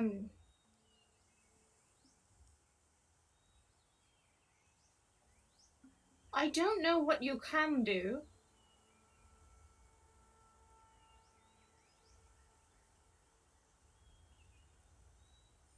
I really don't. I've never gotten violent. I don't think you would under normal circumstances. I'm worried about what happens if we're already being violent, or someone's being violent to you, or that could be a whole other thing. What if somebody's violent to you when you're like that and you can't be violent back because you're a little off? Yeah, yes, like the voice, like the writing in the clouds said. What if we don't need you to blame? No. And I think maybe the most important thing is, like, last night was really, really obvious, right? Your eyes were glowing green. I could tell what was up. I'm actually more worried about times when I might miss it. We might miss it and not realize something's wrong until it's too late, or something. If you could at least, like, tell us a little bit about how to identify it. Well, it goes day by day. Morning check-ins are good, usually. That's what the doctors used to do. Okay, what did they do as a morning check-in? Just... Caden's still kind of looking off in the corner, really confused. Like, he genuinely looks like he doesn't know how to answer your question.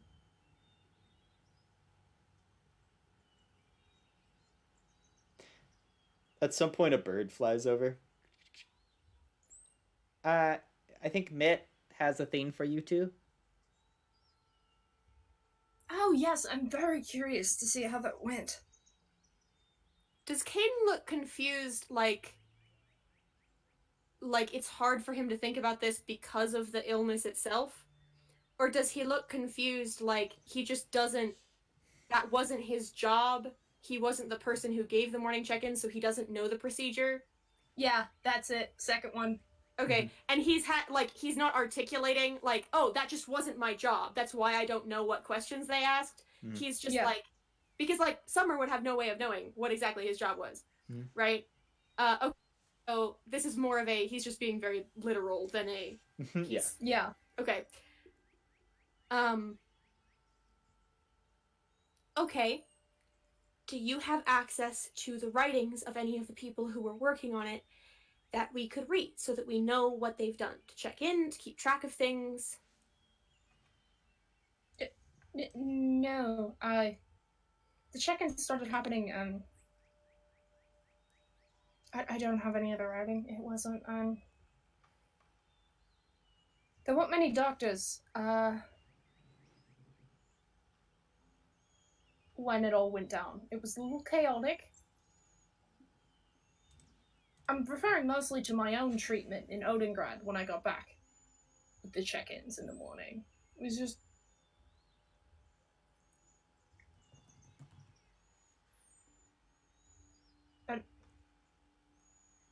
They'd ask me basic questions about, you know,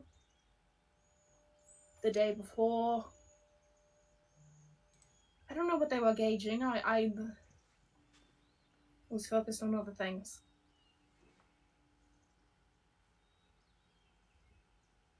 I'm very curious to see what Mitt found out.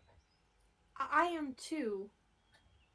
I just want to make sure you understand why we're investigating this before we necessarily go back. I understand why.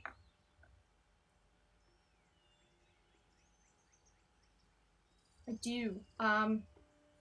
All I can really say is that I do my best to keep a sharp mind.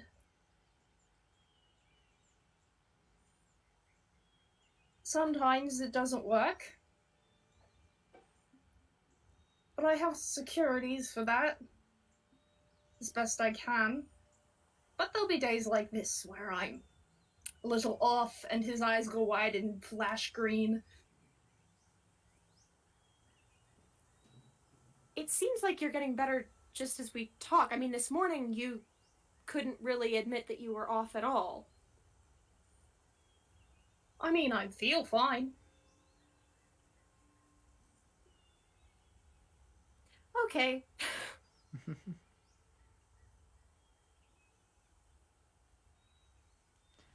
So the bird kind of goes, so, you guys, Yes, let's go.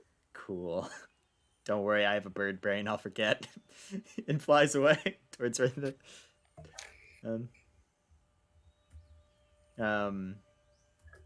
Yeah, I'm with you, Eskia, actually. As you guys return, Mitt goes, you're back. Hey, so, here's the, thing. It's very vague. But from what I get from it, you guys should be okay. Just from the tone I got from my, I didn't get like a... I mean, I got a chill at my back during some lines, and at others it was pretty chill. What were the words you heard? Did you hear words? I don't know how that works. The doctor's master's mistake, an unseen entity that speaks mist. Heard in dreams. Sweet dreams, bitter ends. Temporary madness upon survivor. Dream spirits watching closely. And I got the idea from that last line that that whatever the situation is being watched by somewhat, what's the word? Good entities. So. Matt, Mm-hmm. That, all of the symbology in that, the dreams, the madness, the mist, Mm-hmm. Does that, like, I mean, it's very clearly talking about, like, what you know of Emmer. It was like a weird vapor mist thing that caused people to... I mean, Summer didn't know vapor until today. Oh, okay, never mind. So it's not a lot of stuff you would know, but it is very much... what you gather from this is the disease is primarily focused on, like, sleeping and, like, dreams. Does something to those. Does this And leads to remind death. Summer of any old ones? Because Cain speaks Penumbran. You can roll an Arcana just to see. You're like, all right, maybe... I mean, that is, like, Yeah. that is her Sure. literal specialty. Mm-hmm. Does any of this sound familiar to me? Make an Arcana check as well, Eskio. Probably Plus not. 5. Who knows, you could 19. roll another nat 20, my friend. 4. 4. Okay, you do not know Eskio. You're like, Does this sound familiar to me too, Matt? Should I... hopefully every line in there makes some inkling of sense to you. Yeah. 19. So 19. It's not really ringing any bells in terms of old ones. Like, not really. You do know a thing or two about dream spirits. And you know that Kalishtar, for example, are descended from dream spirits and Okay. humanoids, right? So, and I don't. Wait, I got a message now, but keep going. I just got a message real quick.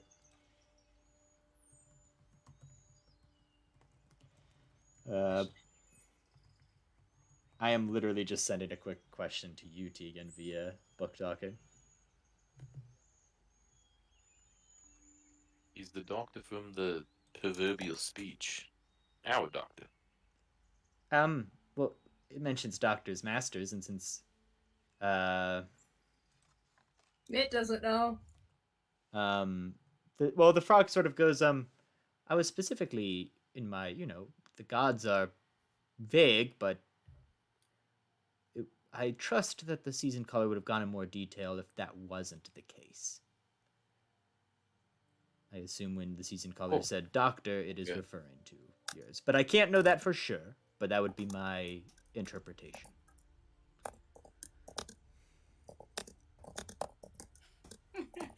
Type. Sorry, I'm typing back that. Yeah, and he just sort of goes, but what I gather from that... Sorry, for anyone listening, for the, 2 people who aren't us who listen, Adri just put in a wonderful meme of a woman and an older woman and a younger woman. It's the, sure you did, Grandma. Let's get you to bed meme. But it says, I'm fine, nothing is wrong. It says, sure, Kaden, let's get you to bed. Yeah. But yeah, Mitt just sort of goes, but again, from what I got, I think you all should be okay. But maybe in the long term, might be worth looking into more. I'm actually a little bit more concerned with the short term in terms of if this is something that happens every day, how do we make sure every day? From what I got from the temporary madness, said wasn't really crazy the other day. It's a temporary thing that just happened today. So we should be good tomorrow. Potentially, yeah. I mean, the Mitt sort of shrugs and goes like, I don't think, and well, if I may be frank, your friend here does seem quite off. Not as off as some people who don't have a disease are, so. But, Thank you. Sorry, I know, at me. I know, you want the story to move on. Who, me? But, yes. And well, also I'm just saying that Mitt people. is not that concerned. I'm not necessarily saying... Right, but, faster. Lest almost died yesterday. Mm-hmm. Mitt doesn't know that. Right. But, we do. Lest almost died yesterday, and also, Summer was the person with the first-hand kind of, wow, Kaden is, totally not here at all, encounter, and as much as Caden's being more, forthright now, he's still yeah, I'm off, but I'm fine, well, I feel fine, okay, well, but if I ask if you're fine, that can't be, none of my limbs are broken, it's still very hard to discern, it seems, whether or not Kaden is okay.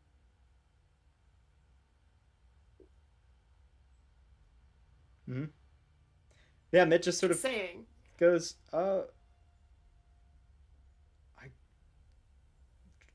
if Greater Restoration didn't work, I hate to say, there likely isn't a cure. At least within the immediate vicinity. I could have told you that. No, I mean, what? Okay, so Summer doesn't have this vocabulary. But we don't need a cure. we need a clinical symptom test, right? What we need is a daily symptom checker. Like that we can actually figure out, like, in the moment we can figure out, like, how much should we be afraid of, like, Caden not being able to act when he needs to. Otrak sort of looks over at Mitt and goes, "You knew something was wrong by looking at his eyes, right?" Mitt goes, "Well, yeah." And he sort of you see he casts a spell in the air for a second, Otrax, and he goes, what was it about the eyes? And he's like, "Oh, it's like, oh, I already see it." And he juts down some stuff. And he goes, "Sorry, I don't like to normally look into your mind, friend." And Mitt goes, "Oh, no worries." And Otrax sort of scribbles some things down and goes, "If you're willing to wait for just a bit, I could give you a comprehensive eye check, because apparently the doctor's eyes get a little funky.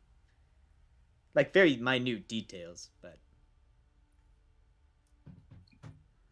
Because Mitt earlier was able to just look... slightly nearsighted, but... Well, I'm just saying, it seemed that earlier Mitt was able to just tell by looking at you. So I just needed to find out, as an academic, how to put that into, physical thing. No, I understand. I'm just letting you know another symptom is unrelated, so don't be surprised as I'm slightly nearsighted. I will keep that into account.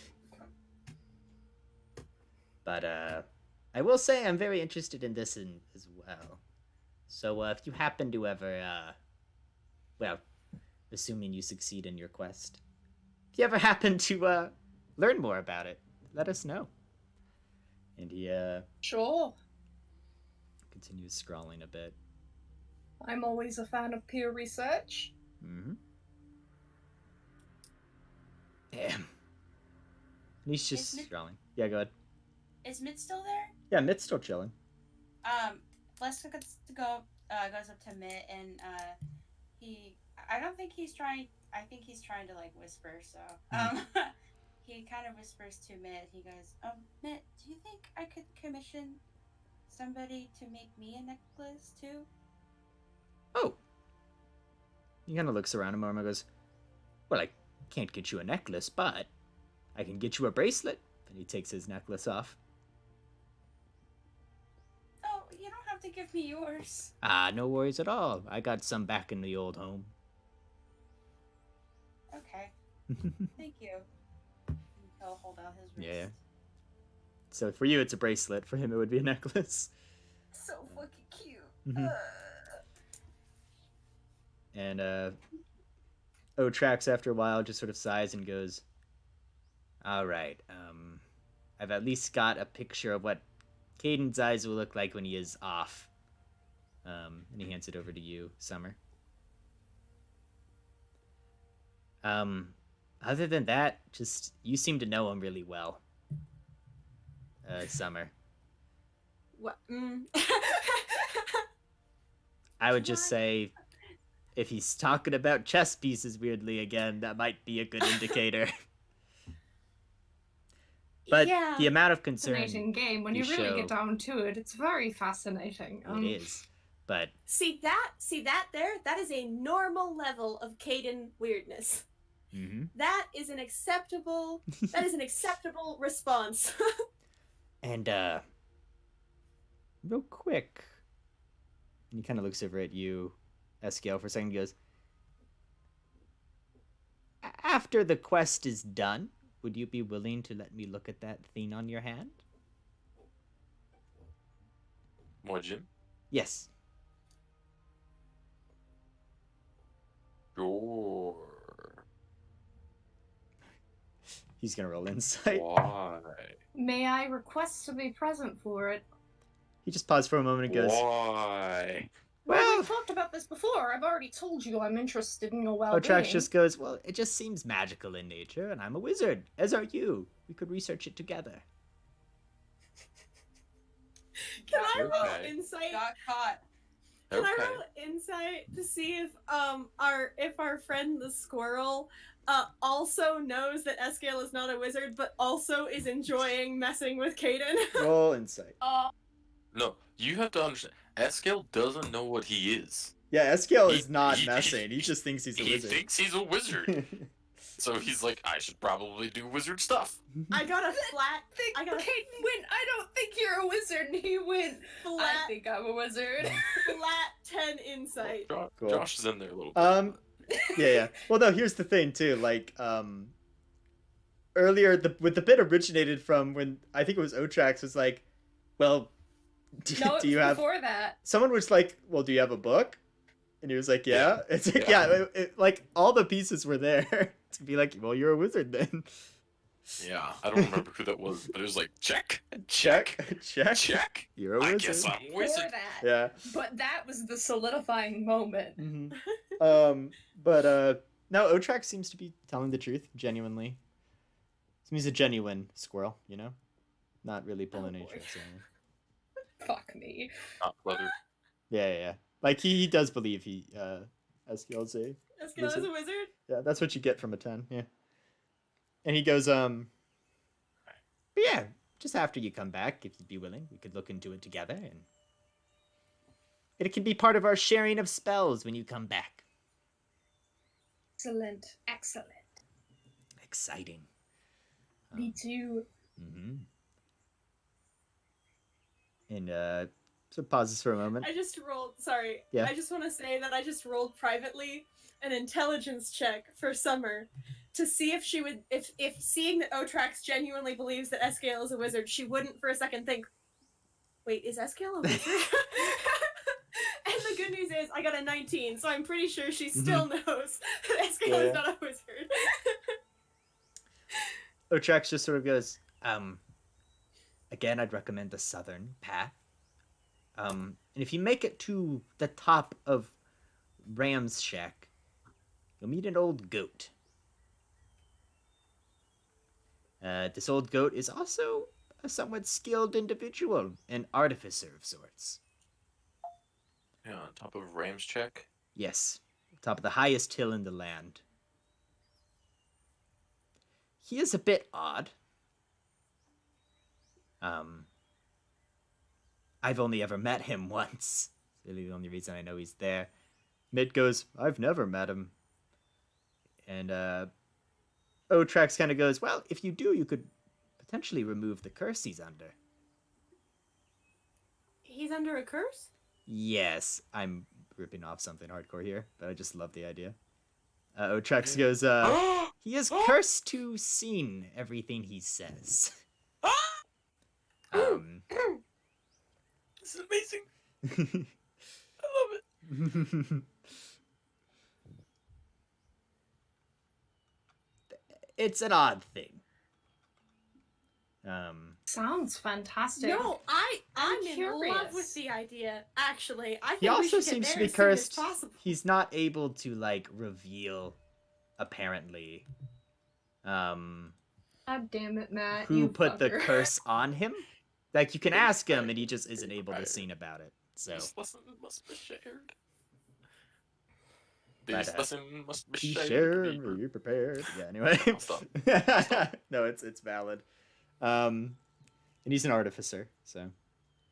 And Otrax just goes, well, unless you need to grab more things here or whatnot, I'd say get to it. We'll play horns. Well, horns. Quotation marks, you know. Birds will sing. We'll get the frog choir. Wait, one moment. Oh, sure. And he looks over at Min and goes, I think they want privacy. And Loop is still here, but Otrax and Mitt kind of give you some space. I'm still sharing coffee, bro. Yeah. Loop is like over your shoulder, like in COVID days. This sounds gross, but just imagine like it's one big cup. You occasionally Yes, hold it up to. exactly. Yeah, you hold it up to. Yeah. Yeah. That is Loop exactly. occasionally Yeah. just. That's a possum, not Yeah. like another person. Yeah. Caden, Yes. you that you're not at 100%. I'm okay with setting out now. Matt, looking at this like little fun eye diagram Yeah, that yeah. Summer has with no medical. It's just awkward because the doctor is the patient, and we don't have a lot of great options here. Basically, what I'm looking for, Matt, is like from this, could I extrapolate like a scale? Like, do I feel like is there a like?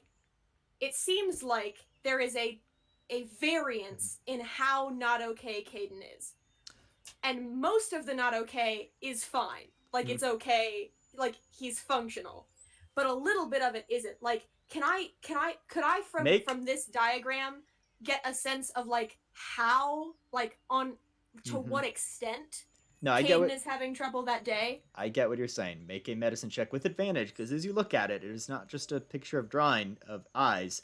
They're also very helpful notes.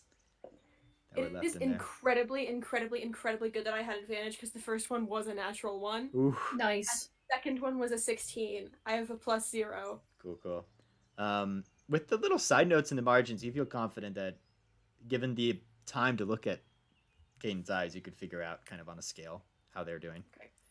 And you're actually impressed, like how Otrax didn't seem to notice anything when he looked at Caden, but just by knowing what Mitt noticed, he was able to jot down a pretty comprehensive thing. It's impressive. Is there a way we could have like a code word or something for when you don't know that you're not good? If that would make you feel better, absolutely. Okay, what do you want it to be?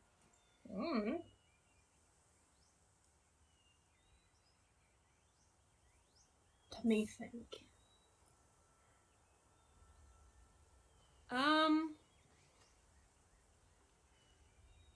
No. Jenga. No. Jenga. My brain keeps going to strawberry because it's our code word for like everything in the other campaign. No. Death. I was saying that because I'm allergic to strawberries. What about chestnut? Like water chestnut. Because I hate water chestnuts, and everybody else seems to not hate water chestnuts, and I don't get why. I like it because it's a callback to when I was nuts and talking about chests. Yeah, that too. Good. That works too. So chestnuts? Yeah, chestnut. I don't know if that will work when he's like truly like, but at least I've got an acknowledgement that some like we're past the denial stage. Yeah, at least we're to the, and I think also Summer's just gonna like mention like, and I know that you're not ready to talk about whatever happened like personally. I don't know if you like lost someone or whatever the doctor's eyes flash a little bit. mistake was. But when you want to talk, if you want to talk, I'm here. Dear. I give her a pat on the shoulder. Luke kind of goes, "Oh, you guys are such good friends. I'm very hyperactive with this coffee. I've never been this full of energy." It's good coffee. Speaking of, I was kind of wondering, like, you guys probably need a guide part of the way, you know? Yeah. Could I, like, tag along for a bit? You are one? Yeah, I mean, I know the places pretty well. Yes. We get more coffee before we leave, and we will ride. As you can tell by me being trusted to go out into the people world, I've been trusted to scout and do things like that. My play dead maneuver has gotten me out of many bad spots. Well, I was concerned that you were dead whenever we saw you in the warehouse. Yeah, you were convinced I was dead, weren't you?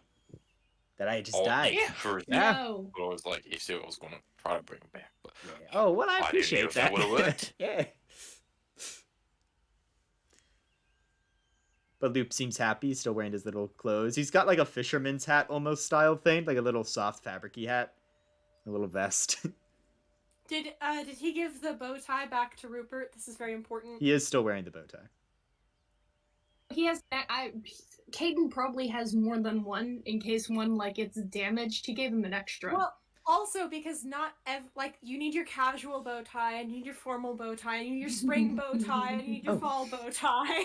Luke goes, oh, also besides my scouting and deceiving skills, and he kind of pulls out like a little knife from his He's little a vest. rogue. He's such a cute little rogue. I can do something called a stealth attack. Yes.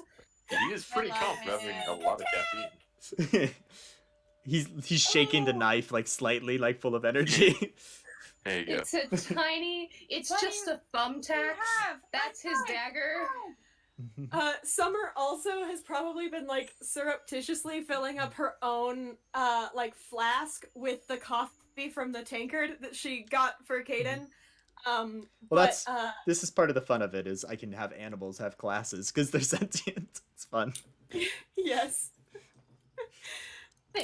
You haven't given that flask to Caden. No, I think the point was to be like some sort of like birthday present or like Christmas present or something. Like, you know how you buy you buy something like 3 months in advance, right? Like when you find the right thing. It's just that like there have been times when he needed coffee, and so and I think also like Summer probably wasn't like hardcore addicted to coffee, but she probably got him. But I think when you have unlimited coffee on your person all of the time, you become addicted to like. Also, like, I'm not afraid to make Summer ADHD. Summer has ADHD. Josh, you were thinking something? I completely forgot I got tankards plenty. Yeah, you got lots Yeah, of alcohol. Oh, Yeah, yes. by the way, guys, absolutely. like 3.5 gallons of vodka a day. Oh God. Yeah, definitely. That's a lot. Summer would ask, if there are any like, glass bottles, that they could use. Like, can she buy glass bottles here? Normal size, I assume. Sorry, was that? I mean, really, any like she wants to make Molotov cocktails, right? Like that's what she's doing. She wants to make and like better ones. Like she's gonna thicken it with flour. Because if you thicken a Molotov cocktail with flour, then it'll like stick to whatever you throw it at while it's on fire. Fuck. What? At least I'm not putting gelatin in there. Straight up making napalm. Oh my God. Please don't ask how I know these Luke things. just sort of goes, that's very Alternatively, dangerous. Dissolve styrofoam gasoline. No, it's Still super. get napalm. Yeah, you do. It's still it's super is, and we need to be very careful. We understand with fire in a forest, but Most Also- of my spells are Summer doesn't show up and say. acid-based. Summer Partially doesn't because, say, like, vampire. "Can I have some glass bottles to make bombs, please?" She says, "Can I have some glass bottles, please?" Oh, to Loop?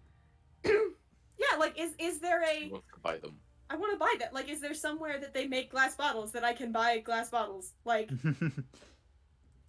even if they're very small, because the truth is that could be helpful too, because you can put like one chemical in a smaller bottle, put it in a bigger bottle, smash it on the ground, it makes like a smoke bomb or something like that. Loop just kind of goes, we definitely have some glass bottles we can use.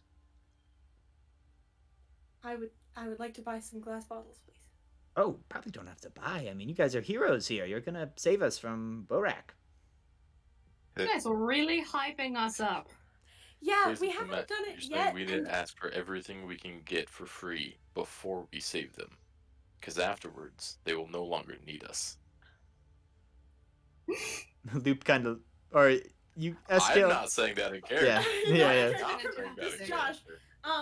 Well, it's just, Loop goes, yeah, well, they're gonna be very nice to you because, like, you know, a lot of adventurers who have, no one's really succeeded yet, so you know. How many glass bottles do I get, Matt? Like 10. Okay. are they of varying, like, are they of varying sizes? Are there, like, some that are, like, test tube size and some that are, like... Some are like sarsaparilla bottle size, and then some are like straight up like Jameson or like big wine Okay, bottle, cool. like big bottle size. Yeah. You want to say, like, 5 of each Sure. Yeah. to make it easy? Okay. That doesn't work. Okay. Cool. And then, like, I would like to ask Escale if I can fill them with alcohol, please. I love Rico. He's my favorite. Yeah. Yes. May I? Yes. May I have some alcohol, please? Why, yes, you may. Oh, And her thank you. tankard. I Why, just want thank it back once you're done. Why, thank you, good sir. I fill them and I hand it back. And I have one for tonight still. Well.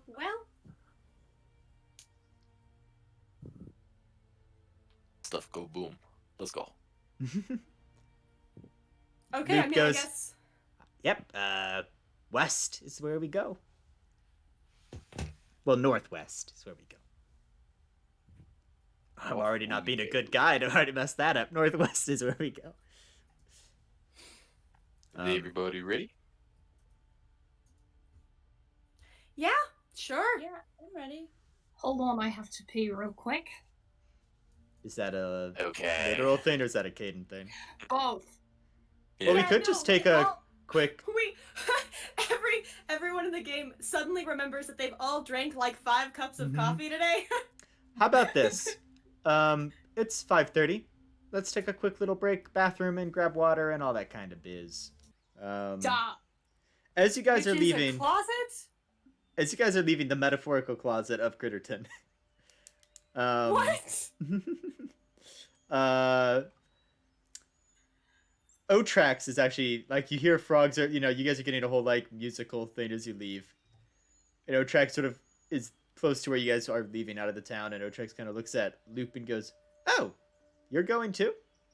Loop goes, "Ah, well, I've been around a little bit, at least the places we're going." And Otrax goes, "Oh well, it's dangerous out there. Just be careful." And Loop sort of nods. When in Rome. And sort of as you guys leave, Loop kind of looks at you all and goes, "Yeah, I'm one of the few people that have been outside of Critterton a ways." And he kind of looks proud.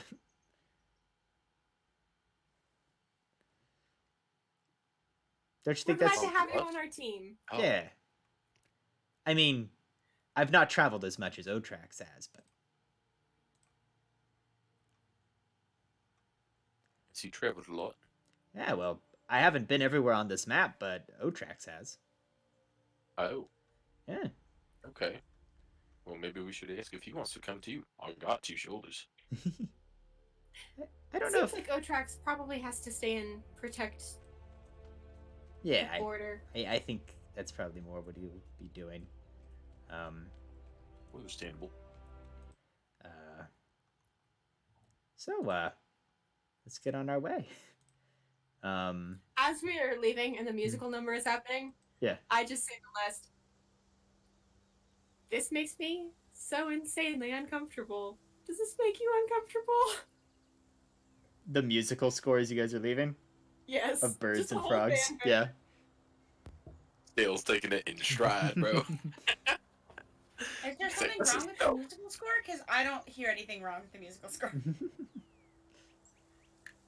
Okay, never mind. I just feel like this is a lot of hype for like us. As you guys begin on your trail, it is primarily hills. And as you get further away from Critterton, you do see the occasional, like, rabbit and raccoon with clothes on who seems to be returning with some berries they found nearby, or just, they went scavenging and are coming back. But eventually you start to notice other things. You notice birds without little hats. You notice rabbits without clothes. Hey, Matt. Yeah, go ahead. Can I roll to, like, keep my eyes peeled? Because, Nick did say that the hills were very fey. Like, we're filled with fey. Oh, yeah, things. I think Les really wants to look. All right, make a perception check. Okay, give me a good roll. Give me a good roll.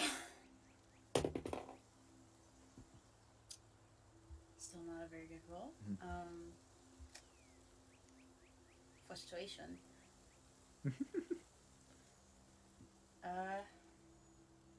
12. Yeah, you look around and you see the animals, you feel the wind, sort of the spring weather. You see the occasional blooming flower. Or the buds of plants that will bloom. They haven't quite bloomed yet. Cool. But you don't see any fey things. I'm switching out my D20. Could I roll perception to, like, look out for danger as we're traveling through the woods? Sure, yeah. If Like, everyone wants to don't make look just a out. perception check as you guys look around, that would actually probably be good of y'all. Ooh, a 17! That's pretty good! 17 for Summer.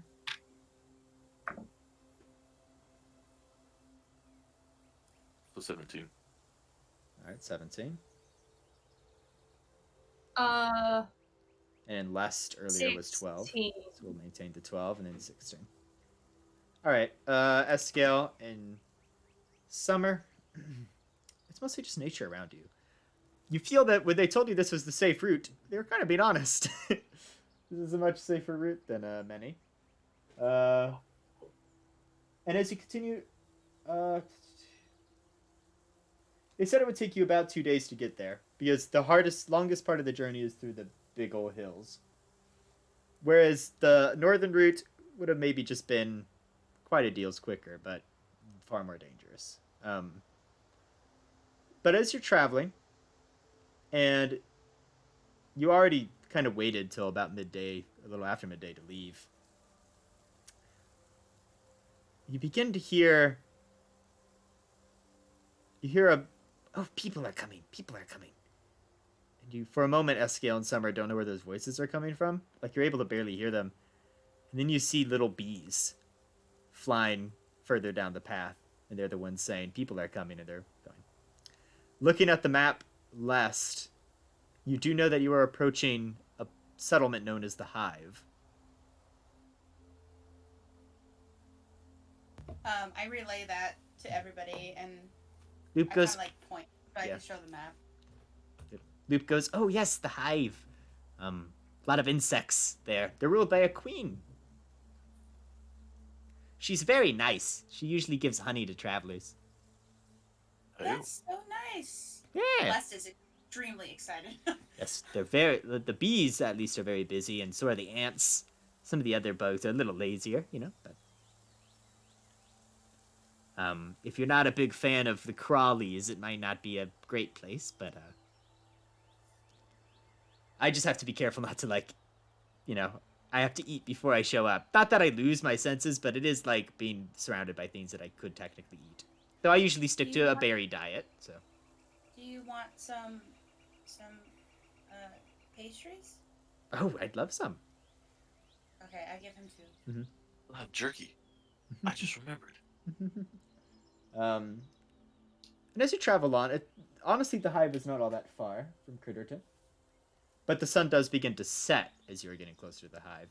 You think, just by nature of when you left, if you're gonna go the 2 days, you might travel a bit at night. But Yeah. as that occurs to you, Loop goes, well, I'm a nocturnal creature by nature, so I'm pretty good with, like, traveling at night if you guys are. Again, this route's pretty safe. We're actually really far away from the hunting grounds of the predatory types over here. Though that's the sentient kinds. The non-sentient predatory types might be around, but... I'm okay with traveling in the dark. I don't mind either. Okay. And as you get closer and closer, you begin to hear just a slight background noise of like a zzz. And as you get closer and closer, that sound is apparent, and there are just... It's kind of unpleasant, like, and you kind of have to remind yourself, don't swat, do not swat, it's just little bugs are flying around. But unlike non-sentient bugs, these bugs do give you space. It's almost as if you have a bubble around you. Okay, good. I was But about the to say, bugs this aren't. sounds awful. Yeah, no, Are no. there butterflies? There Matt, are there butterflies, yes. Oh my god! There are all varieties of flying insects, and as you look at the ground, since they know you're coming, all the like slower or like ground insects have moved as well. But there are a lot of them, and it's weird because you're seeing like ants walking side by side with bugs they would normally like kill. And all these bugs are wearing very small, almost unnoticeable outfits. Oh my god! The butterflies have little hats. Les holds his hand out to see if any of the butterflies will land on it. One butterfly does land, so does a bee. Hello, you're so beautiful. The butterfly goes, "Oh, well, thank you. I mean, my hat, it's a pretty nice hat for today." It is. It looks really good on you, and you too. And he looks at the bee. The bee goes, "I was just resting my wings. I gotta get back to work," and the bee flies off. Good luck. The bee movie. It's time. Yes. All the bee movie jokes. You like jazz? I like jazz. No. You like jazz? Stop. And as you begin to walk through, you hear another flying insect, a bee, go, "Hello, travelers. You might not be spending the night here. You might just be passing on through, but we thought," and you hear loud buzzings as it looks like a horde of bees are using all their strength to like lift up this jar, and they hand it off to whoever is willing to grab it. I hold my hands out. Okay. The bees drop it. It is a jar of honey. Does it have honeycomb in it? It seems they just kind of threw a bunch of honey, says there is honeycomb in there because they kind of just tossed a bunch of stuff in there. I feel like Les is about to pass out from excitement. Bro, I'm about to pass out from excitement. And they go, so much. Can The I queen start is in fanning support us of off your- with, like a piece of paper? Hmm. Like, don't overheat. Calm down. one of the bees goes, "The queen wished to give this to you because, well, she also is not a big fan of Borak. Some of his badger followers, and some of his followers in general often go for our young. So, Oh. Well, tell her thank you. I will use this honey to make really good pastries. Thank you so much. they all sort of go zzz, like in a happy little dance, and they go off, and you hear just a bunch of like talking like in the side, like it's a lot of people, and as you look, the tiny little buildings they live in, like this is essentially like a very, very large city of bugs. Just like passing each other on the street going, "Hey, how's your day been?" Like you hear stuff like that, like, "Oh, I'm just going to bed to the missus." Like you hear all this stuff. Does it sound like the Knox in it. look room when it's really busy? Yes. There's one mantis who goes, I'm gonna do this joke. There's a conversation and he goes, "I gotta get back to my dad," and a mantis says, "I wish I knew my dad." I knew you were gonna do something Yep. like that. Fuck you. I was gonna ask, how does that work here? No, they are still animals in some of their base instincts, like in their like what they do. Nom. Like for example, possums do eat bugs, but they also can eat berries. It just so happens that he is sentient enough to choose to eat berries and refrain from eating bugs. Yeah. But it is still, and he still plays dead. Like they all still have like their nature, what they do. Just like us humans, we have our like animalistic nature elements still as well, despite our sentience. So as you guys march on through, it's up to you. You can, Loop goes, "We could keep traveling and just pass through, or if you want, we could wait till morning to keep traveling, but Well, we can always come back later. yeah." Yeah. As much as I would really like to stay, I feel like we could always come back. He nods and he goes, "Oh, you guys should totally visit all the time if you can. In fact, I think if one of you's a wizard, I think Otrax has like some sort of teleportation circle thing." Excellent. And Yes, Indeed, I will be excellent. sure to get that when we head back. To As you're- Critterton. walking through the hive, you do eventually come to the hive where it looks like, you know how big like bees or like bees nests can get, like how huge they can get. Yeah. Yes. Imagine that, but 5 of them sort of stacked in a artistic fashion. Where like there's 4 making like 4 columns, and then a 5th one like that's sort of higher to be a little bit higher. You do not like bees, I take it. I actually do like bees. The idea of being in a city of sentient bugs is terrifying on so many levels. Mhm. 1, they're bugs, and 2, like, I'm so terrified of squishing one of them. And like I like bees when I meet them not at their homes. I'm always afraid I'm gonna like disturb them or mess something up, or like Yeah, but it does seem very clear to you the bugs are giving you a lay of way. They're smart enough to be like, oh, that's why the bees were like, people are coming, like clear the road. Clear the road of bugs. Do you know how terrifying ants are without being sentient? Do you know how terrifying it is that they are? I'm 110% sure that the real reason why whoever doesn't want this contagion getting out doesn't want it getting out is because ants would rule the world. Ants would kill us all. Like ants and bees would just like. No, yeah, they have a very strong. You can just tell going through. Like they have a very clear. Like, the architecture of like ants and bees is so far beyond that of humans, and that's without them being sentient. I am like. Ants are terrifying. Yeah. They're terrifying. You can't tell just walking through, like, most of the... Like, if there were an economic distinction, like, the bees and the ants are pretty top dog here, it seems.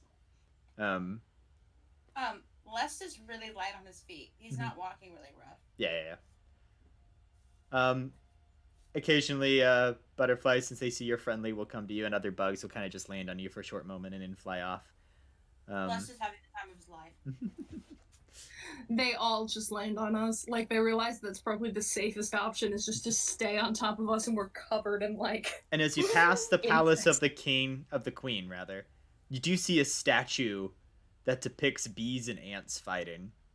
And a little inscription in common, it was something known as the Founding War. As if the bees and ants fought each other to decide who would found this town. This city. Who would be queen? Yeah, who would be queen? Yeah, exactly. And then, if you squint, like as you guys pass and squint, Luke just goes, "Oh yeah, the queen of the ants lives underground, and the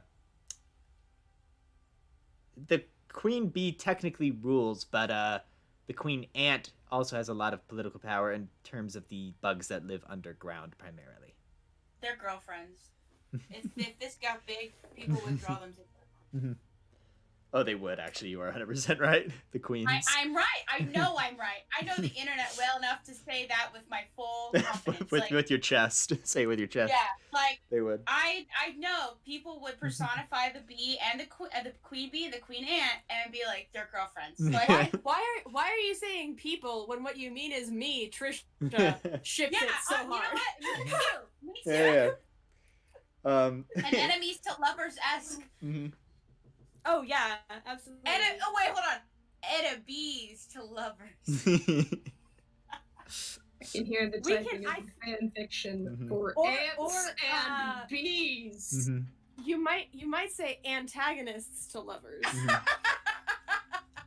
No longer are the birds and the bees.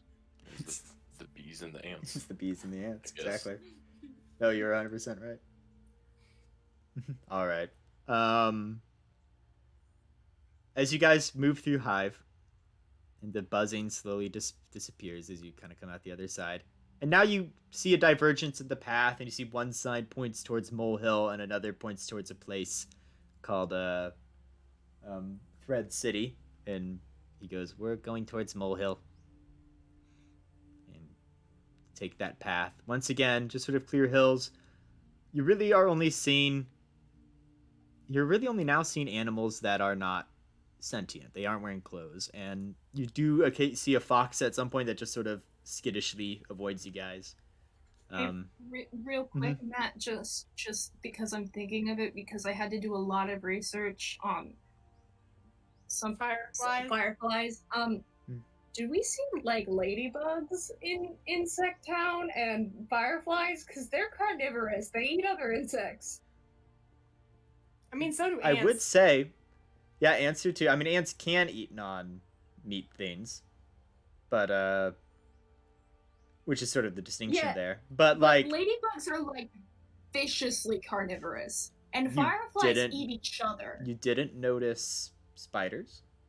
You didn't notice certain species of carnivorous centipede, or scorpion. It seems this town was primarily insects that are capable of eating non-meat things. Cool. Just was like, wait a minute. Yeah. You imagine whatever the place to the north known as City of Hunters may or may not have the carnivores all at least close to each other.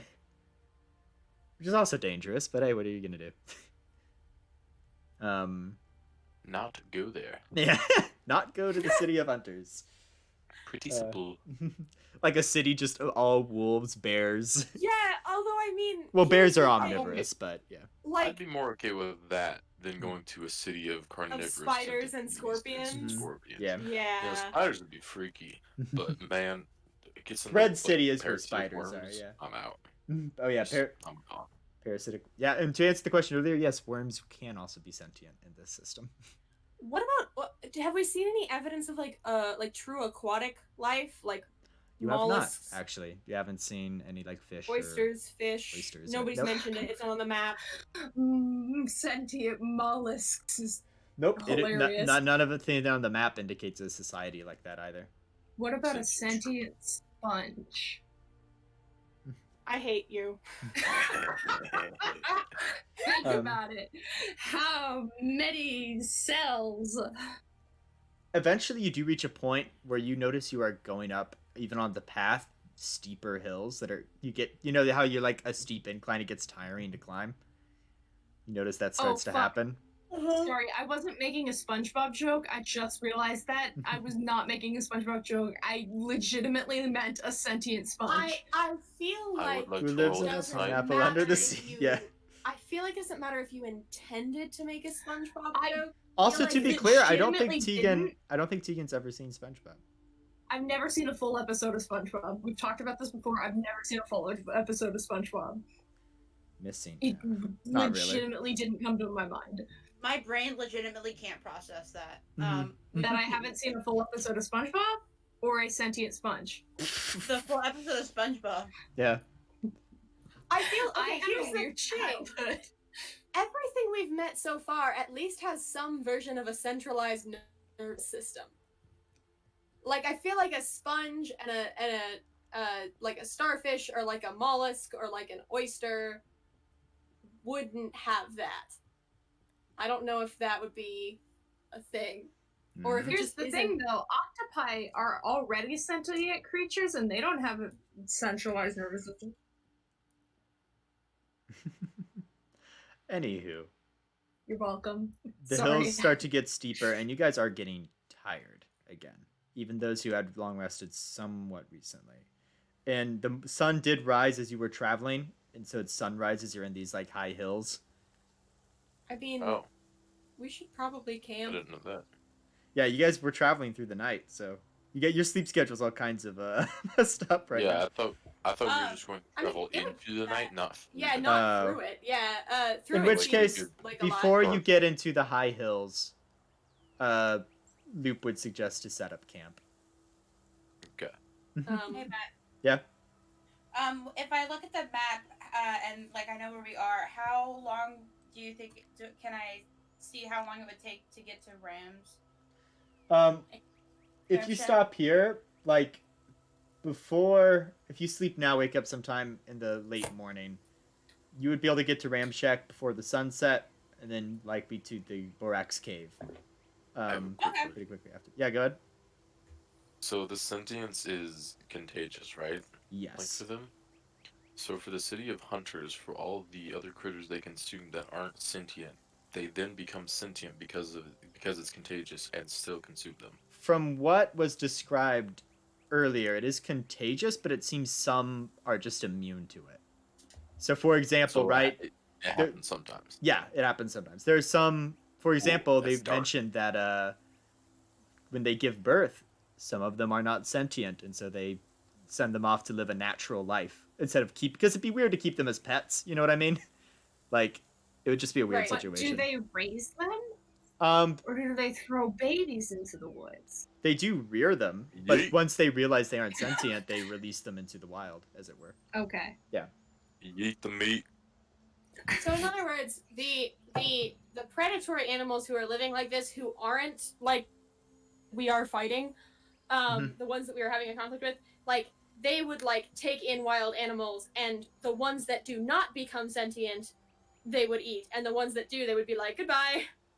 Well, yeah, for example, so the City of Hunters is not the rogue group of carnivores that are led by Borak. They have a hunting grounds, for one.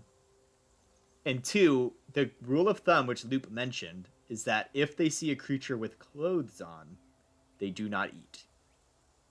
If you are not wearing clothes, then that is an indication to them that they are for grabs. Okay, but hang on. The whole point of this was something. So there's a non-sentient squirrel that can become sentient, just hasn't had contact. Yeah. Hasn't been contaged to. Yes. And then a giant spider comes out that is sentient to eat the squirrel. Finds the squirrel, spreads the sentience contagion.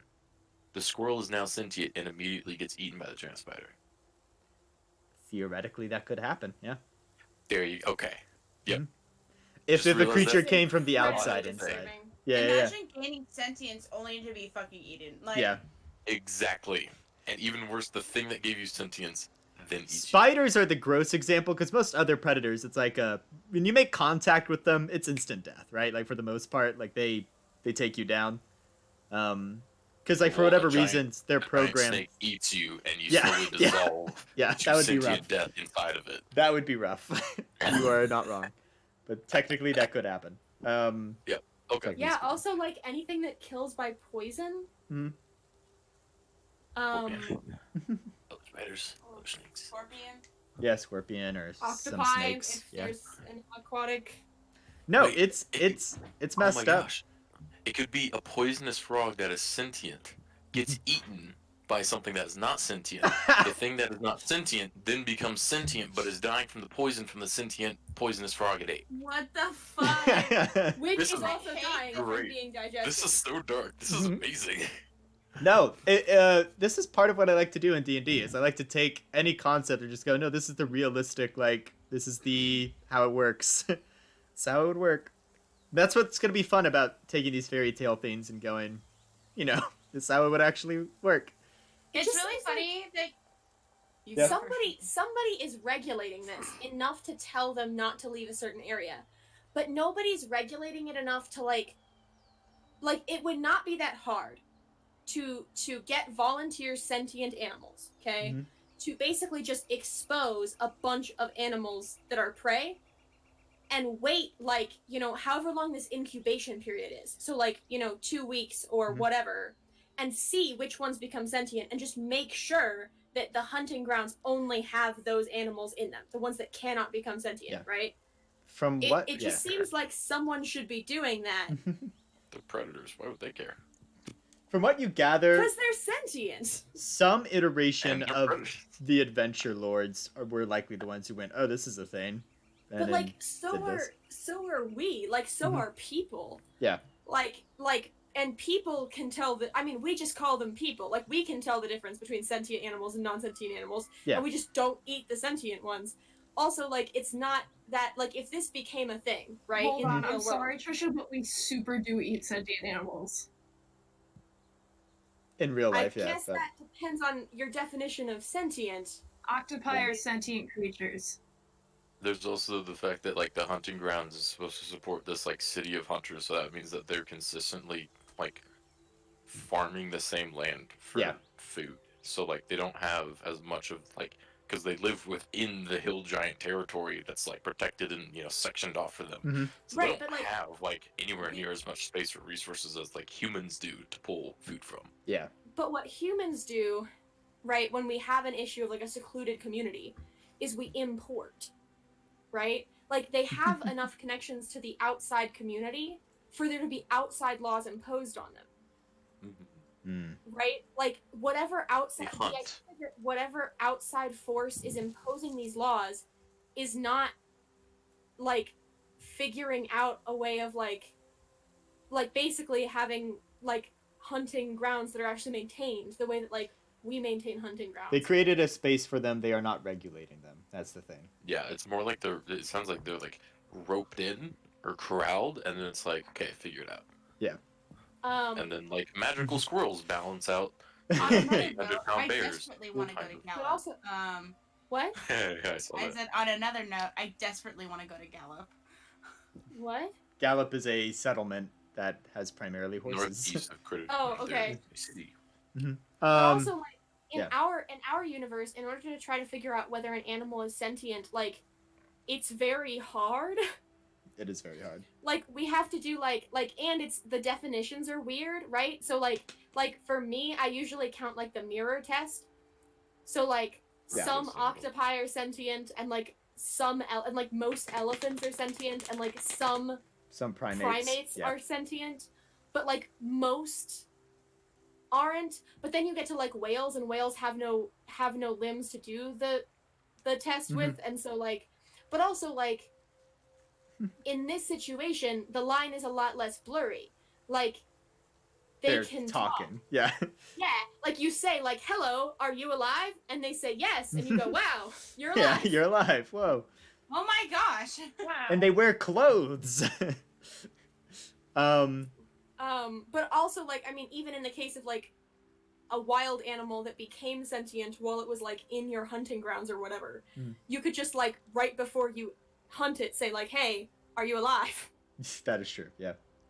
No, like the creatures who live in the city of hunters are not heartless beings. They hunt what is good for them to hunt.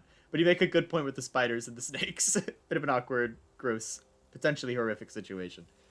I mean, you did just say that you take a fairy tale ID and see how. Oh yeah. No, it's not all clean. It is also rough, and you might learn more about it throughout this little adventure here.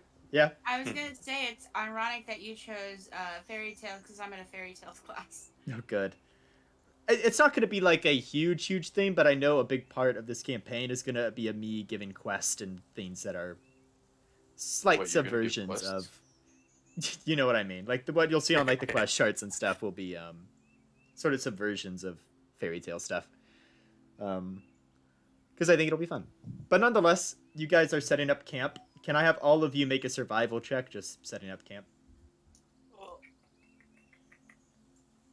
Survival. 13. 13, very good. Survival 19. 19, good. I also got a 19. Oh, very good. We chilling like the villains we are. Yeah. Chilling like a villain. Oh, I have my mic muted. I said uh-oh, and then I got a 6.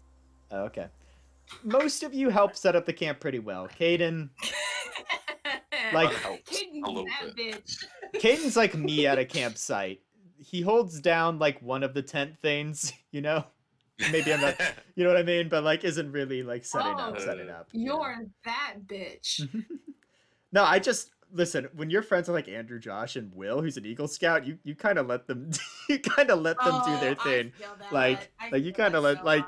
I mean, to be fair, I've never been camping with anyone but my parents, and when you're camping with your parents, there is an element, at least with my dad does this thing where like it literally cannot be right unless he was the one to do it.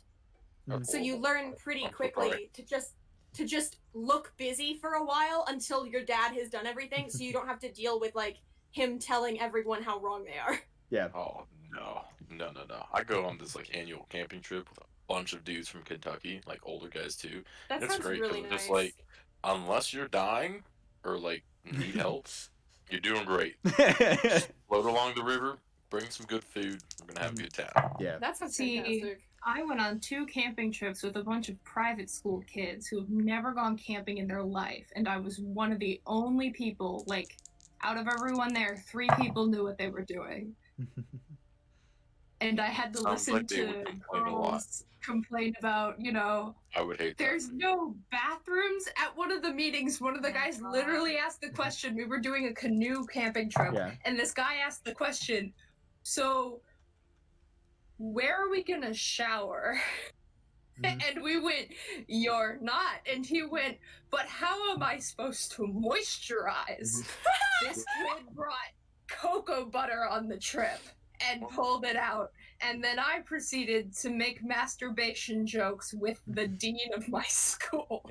It was a fun trip. Well, speaking Very of, nice. perhaps.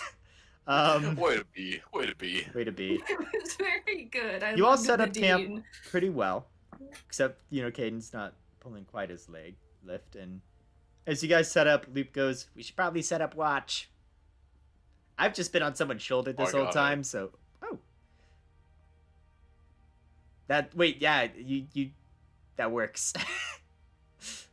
Loop Oh. just lays next to you, Escale, as you're doing watch.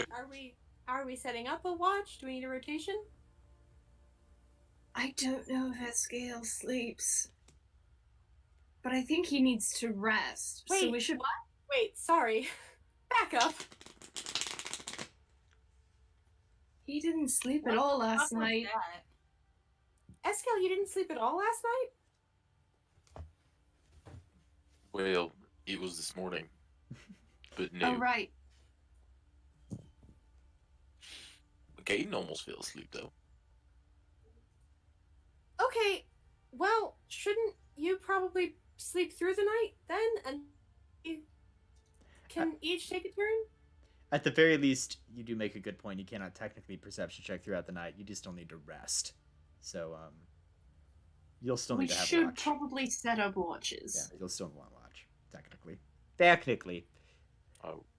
It's, We can just each it's just- take a 2 hour it's just watch. the benefit, like Josh, just mechanically, it's the benefit that, like, you don't have to be woken up, for example, if something happens. Like, you just notice, right? Like, whereas other people, their past perception has to be, like, hit for them to wake up. So, yeah. But technically speaking, you aren't supposed to, like, when you're long, you know what I mean. You're supposed to be resting, I guess. But,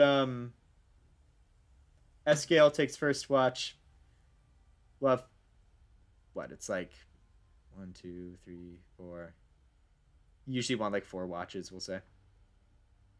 Well, there's 4 of us, so Yep. All right, that works. Escale, make a perception check for your Okay. first watch. 18. 18.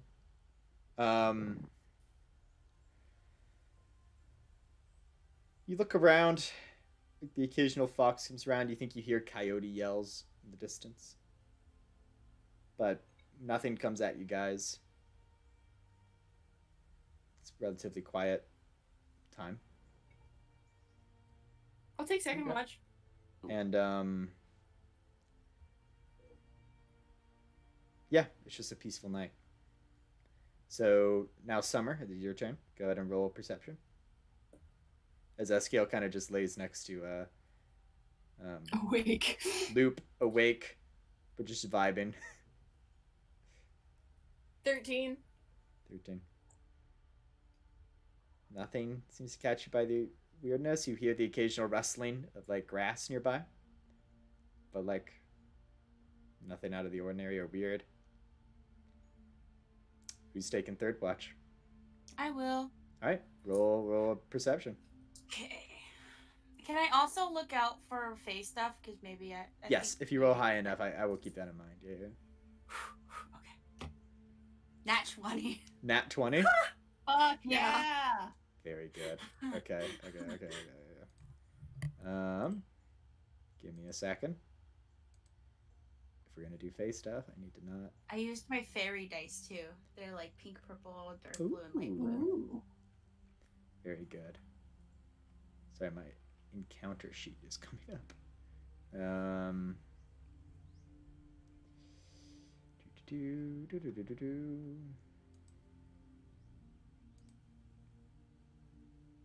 So.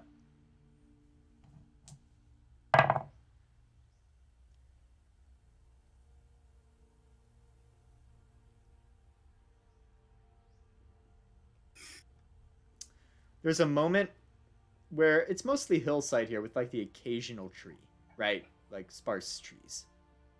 Mm-hmm. And as you're watching, um,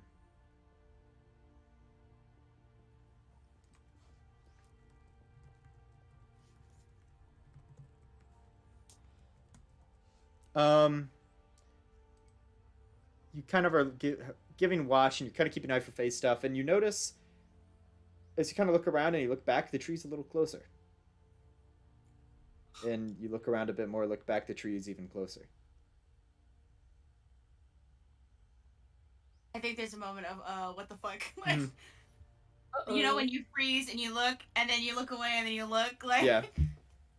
there's that, and then Les just kind of like hesitantly, because he doesn't want anybody to wake up and think he's going, like, think he's having an issue. He's like, hello? As you say hello, there's a creaking of wood like you can hear in the distance, and Hello? you hear a voice. And Eskiel, you hear it too, but everyone who's asleep does not. There's a voice that says, Eskiel's just awake. You just hear there's a voice that just says,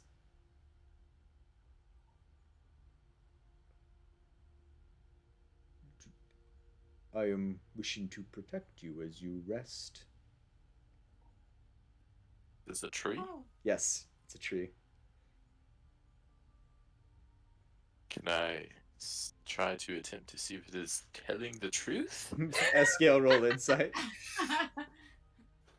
Les is You on know it, how dude. this He's gonna is go a over to the tree. tree. Lest is tree hugger. Escale is 17. tree skeptic. The tree. I think I'm appropriately suspicious of this tree, The tree considering it is talking to us. The tree is I not love being. it. The tree is not being 100. The tree's not being 100%. The tree's not being. Please. Yeah. Please, I maybe wouldn't go hug that tree. Maybe. Les, like, stops. It- and, like, looks back. It seems sus. Red sus. Red sus! Red sus! Cut it off! Cut it off! Alright, hey, Kate, Summer. Yes. Hey, wake up. Wake Yep, up. you wake him up. Summer. Wake Yeah? up. Wake up, Sam. Oh, I'm here. We have a talking tree. Hey, Loop. Could you... What? Loop kind of looks around and goes, I don't know nothing about a talking tree. Do I know really something hoping that about you a would. talking tree? Matt Kegel. What? Do I know something about talking trees? Roll Arcana. Fucking rad. 23. You've heard of trance. You've heard of both the there's a forest in Vicon that is said to have living trees, as well as a forest in a place far off called Valor that is said to have living trees. But I haven't heard any in this region, and they usually don't. Living treants talk, but living trees in those places don't. So this is a weird, like, it's obviously a tree, not a treant, and it is talking. Hey Matt, I haven't gotten a full rest yet, have I? No, technically not. Good. Then I'm gonna use my once per day thing where I can just do a ritual. Mhm. I'll do a detect magic. It's got a bunch of. And- It is. I thought you were gonna use a spell, and I was about to throw myself in front of the spell. Nah, just detect. It's definitely giving off magical energy, but not like a specific school or anything. Excuse me, tree. Hello. Hello. What are you?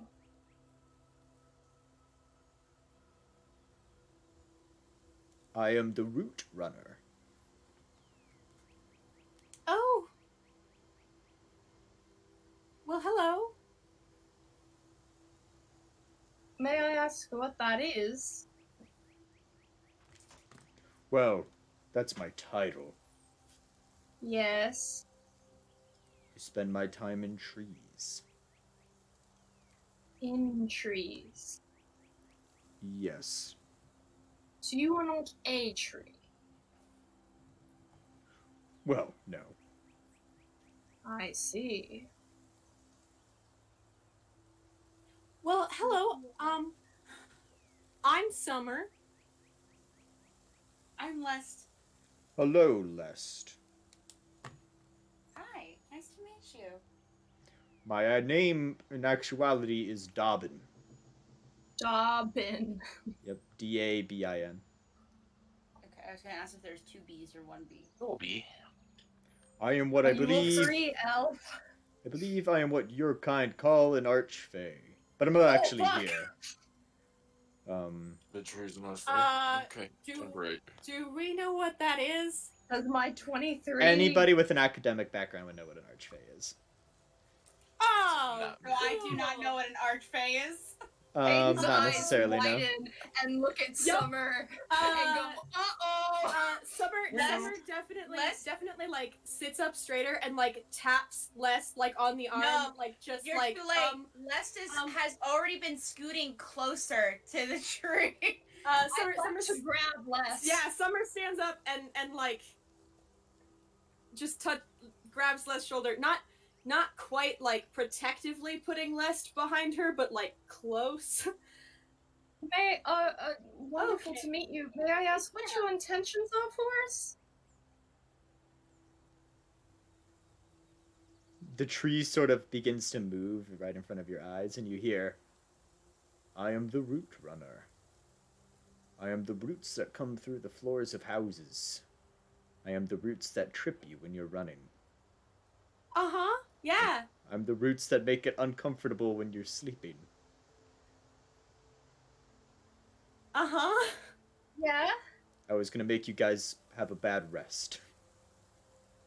Because I thought it would be funny. Ah, I see. It's funny, my town has your name in it. My home. The tree just sort of is completely still. Do you want a pastry? The tree kind of creaks, and you see a hole is made in the tree. Les goes over and he puts two pastries. No, you do not. No! Too late. I already did it. No, I already did it. We've already established that both Caden and Summer we have grabbed onto Les, so there is going to be like we have already prepared to try to stop this. Lest, make an acrobatics check, and Dr. Caden and Summer both make a athletics check. I love Nice my shoulder that Loop is on behind a tree. So that like so the tree can't see Loop. Gotcha. Some You're just serious hiding Loop. Loop. Yeah. You're protecting Loop. 100% not shitting you when I say this. I rolled another nat 20. I got a because I dirty rolled a 5. I got a dirty 20. And then what did you get, Doctor? I rolled a 5. All right. Lest, with great skill, just slips through both your grasp. Do I get anything for a dirty 20? Like, can I follow? Well, against at a least? nat 20. I mean, you kind of have that moment. No, Lest like just moves right through your grasp. Like that's just sort of how the rolls turned out there. Can I Lest follow is at a slick. least? Yeah, you can begin to follow. Yeah, but Lest definitely has a bit of a lead. And Lest is you. Can I? Yeah. What were you gonna ask? Just can I make that up? Like what? As you Lest, as you approach, you see a hand comes out of the hole in the tree. Just like a little hand comes out.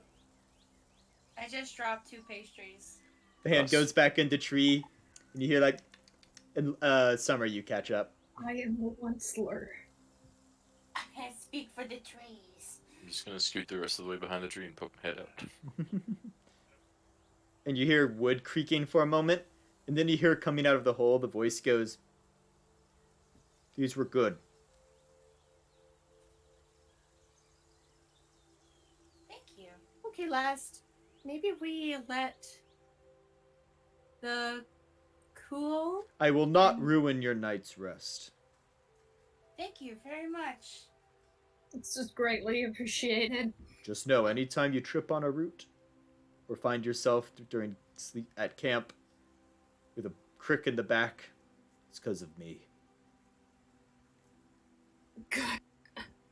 You're very good at branding, let me just say. Yeah. Superb. Hey, I think it's funny. The hand that came out looked like. The hand looked sort of brownish in color, but not like wood, like just like brown skin. It looked like a normal like humanoid hand. That came out. Well, And we with can get that, out the of your whole way. sort of stiffens up, and there's no voice coming from the tree anymore. He was nice. Lester, you know what an archfey is? No? Summer, you gave your name to an archfey! Oh. Well, I don't know if To it be makes a fair- difference, but the archfey said my name, so. To be entirely fair, I stated my name to an archfey. I didn't technically give it. Oh, goodness. You told an archfey your name! News, if Les wants to be a warlock, she now has an archfey. She can do it. Doctor, He can do He it. can do it. as you are Sorry. getting upset, you notice you have a bit of an itch on like your back. Oh my god, is there a root there? No, there's a rash. It seems with your bad survival check and my random roll for long Fuck rest me. encounters, you were sleeping on a plant that gives you a rash for 1d4 hours. Can I get out an herbalism, my herbalism kit and my med kit and try to deal with this? Yeah, you don't get rid of it necessarily, but you make the itch a little less itchy. Cool. I'm gonna fucking. Is it my watch Well, now? make a then? medicine check. I didn't even have you make a medicine check. Yeah, it'll be your watch. Now. Archfey, like, kill people for fun, and, like... Yeah, Archfey are not- specifically very neutral, highly focused on their own hedonistic pleasures kind of entities. Yes, and they do things like kill people for fun. Yeah, in they- character. that is the I'm worst of it. informing West. Yeah. And it is probably not actually great. I rolled another 18, so 23. Cool. Again, sorry. We will continue with the summer lust and the Archfey conversation in general. It's probably not, like, great that he knows our names. Technically, he didn't ask for them, so he didn't exactly give them, but, we don't... He could have just, like, killed us. Right there. If he so desired. Luckily, he didn't. Make Summer and Doctor make an Arcana check for me. Okay.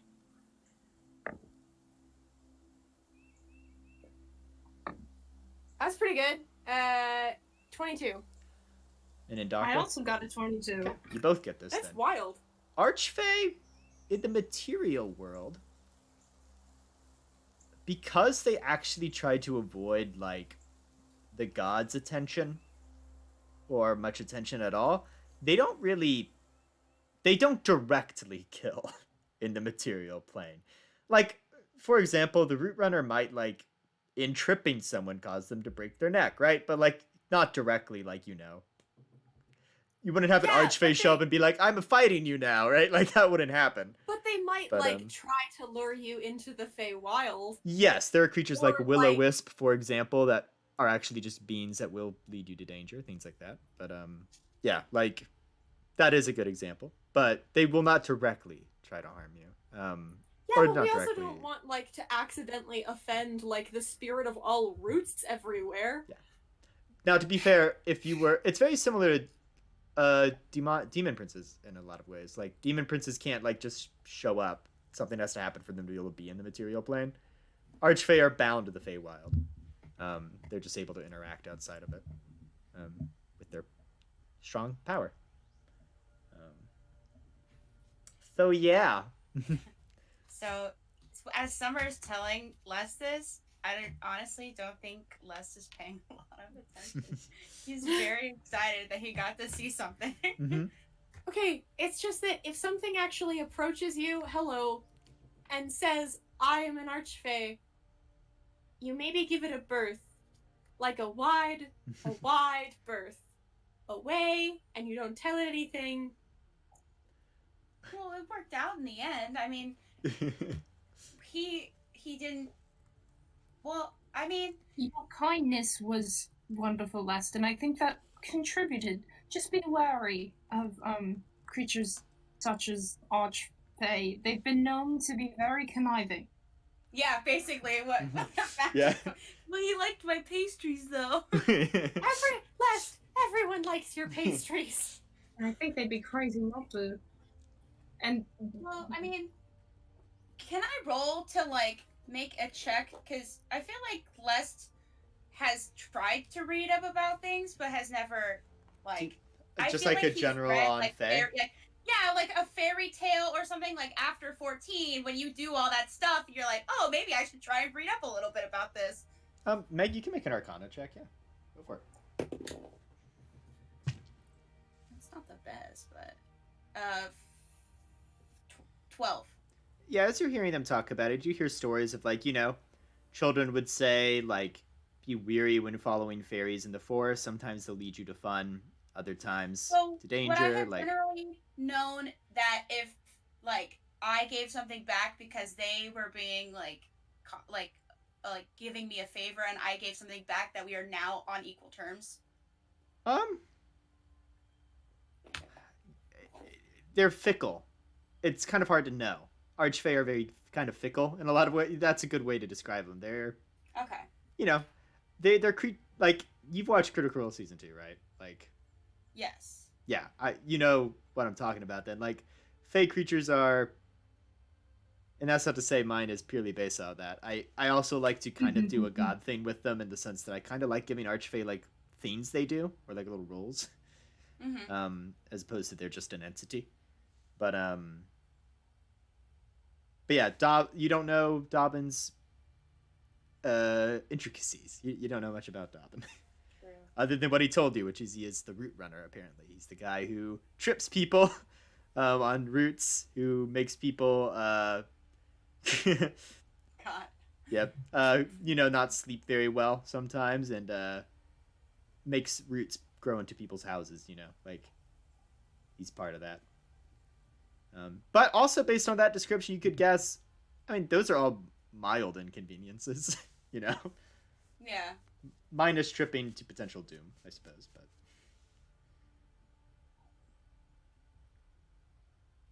you gathered the tree was definitely trying to get closer so the roots could make you guys not have a good rest. What was that? That didn't come through to me.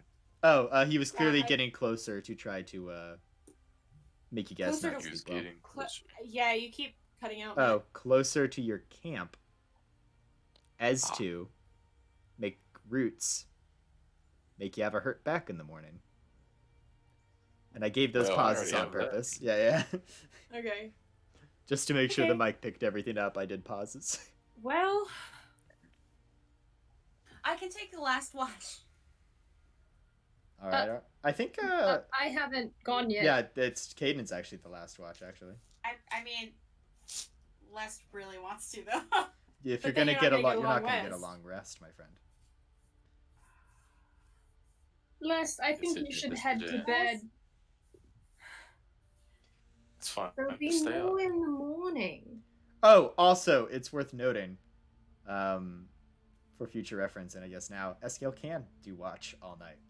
We looked into it on the side, or rather, he did. Yeah. So he can. Yeah. Cool.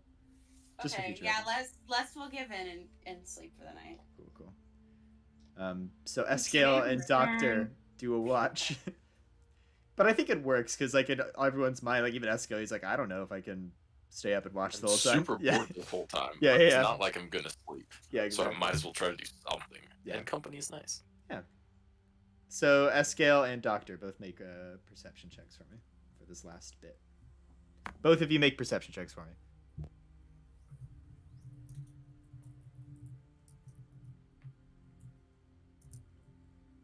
$13.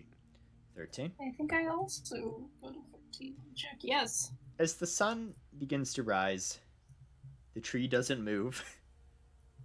All is quiet. And the sun does rise. And so everyone can wake up.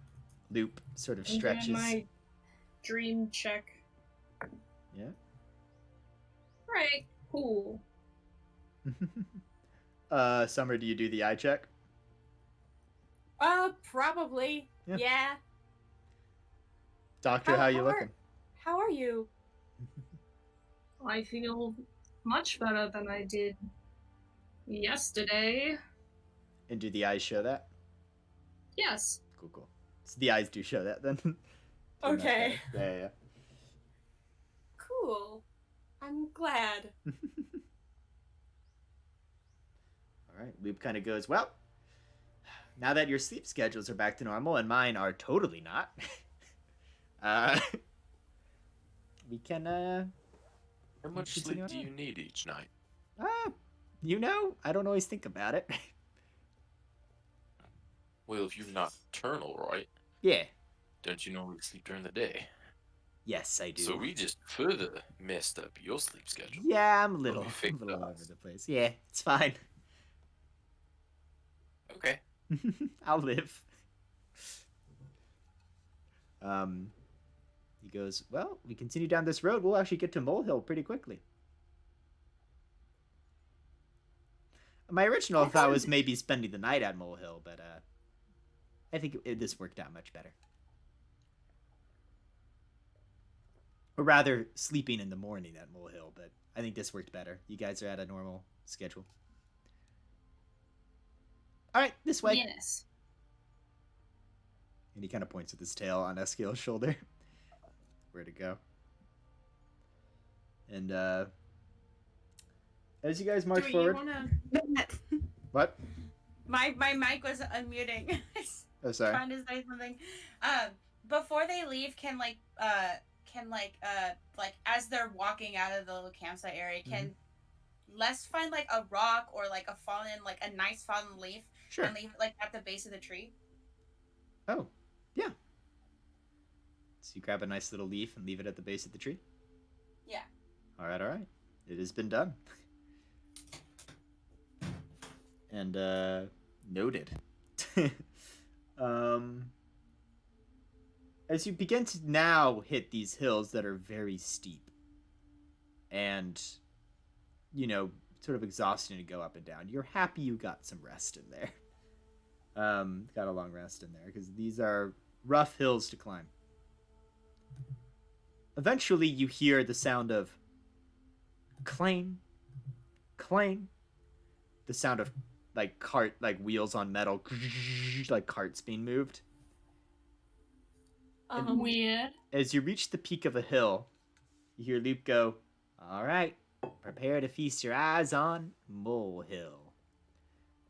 And as you look over the crest of this hill, you see a little dip in the hills where there appears to be a little mini mining town.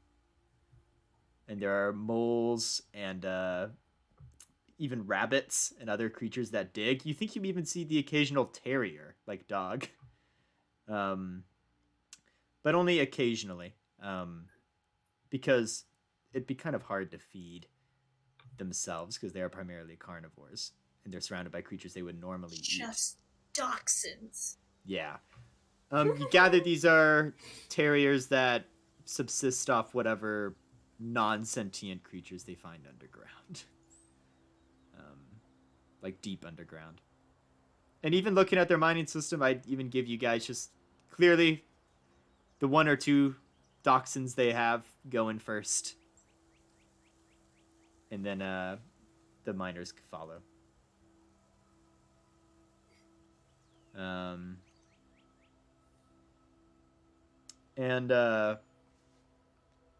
Yeah, it's a little mining town. I mean, cool. Like, is there anything, like, do we have to do anything here? Yeah, or... Loop goes, unlike the Hive, I doubt they'll give us any, gifts of passing through. They're busy, But if you wanted to, trade, they might have, gems if you need them for, spell casting or, I don't believe I need them at the moment. Cool. Well, in future reference... Well, for future reference, you can always buy diamonds here. What? Nice. Yeah, What that's else do they mine here? well, iron, bronze, coal, bunch of stuff. Cool. Yeah, they do some stonework here. It's good stuff. And as you sort of pass on through, some of them give you notice, but a lot of them don't, because moles are blind-ish. Can't really see very well, so they don't really pay you too much mind. The original Earthbenders. Exactly. But they all Oh my know goodness. And Loop goes, "All right, here comes the hardest part of the trek. The hills are about to get a lot steeper and a lot harder." Okay. And as you guys continue, the hills do get steeper, almost to the point where you almost feel like you need to like use your hands occasionally just to balance yourself. Like very steep. How long does this go on? You mean you're getting a good workout. You take little breaks at the tops, right? So this is what makes it such a long journey. It's not even the distance, it's knowing the hills you have to deal with. But it just goes on for a good hour, a couple hours. It is rough. But you're getting a good calf workout in. Your calves are burning. One of the breaks, I just fall down. I'm like, oh, I'm gonna die. I can't do it. Leap goes, "Oh, come on. Summer We'll just helps. take a quick rest." Where's Demos when we need him? Summer helps Escale, arm over shoulder style, always walking in the back so that if anyone falls, she can catch them. No, Demos, you are right. Escale's like, "When's Demos where you need him?" I can't do it. You can do it. I can't. Loop can. is not resting on your shoulder, Escale, for this because he realizes you don't need any more weight on you. For Every this. pound helps. Yeah. He's on less shoulder now. You can do it. I believe in you. He's just wheezing. As you finally reach the highest hill, and Escale is just done. Takes a break.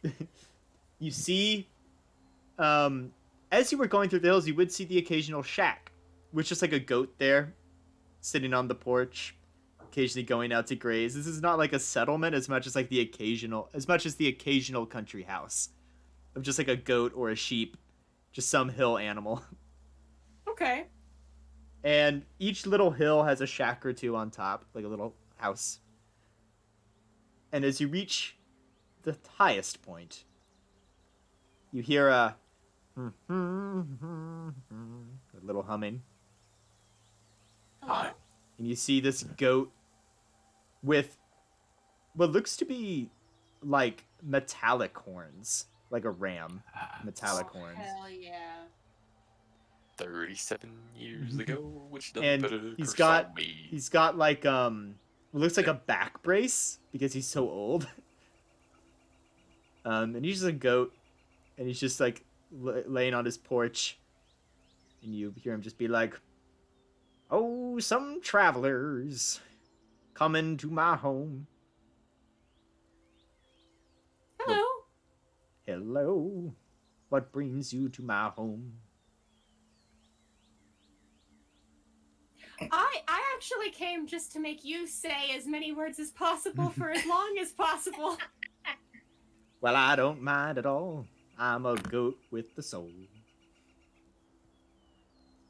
Wait, is the Yes. rhyming a thing too? No. Yes, and. Anyway, I've been cursed. Now all I can do is sing everything I say.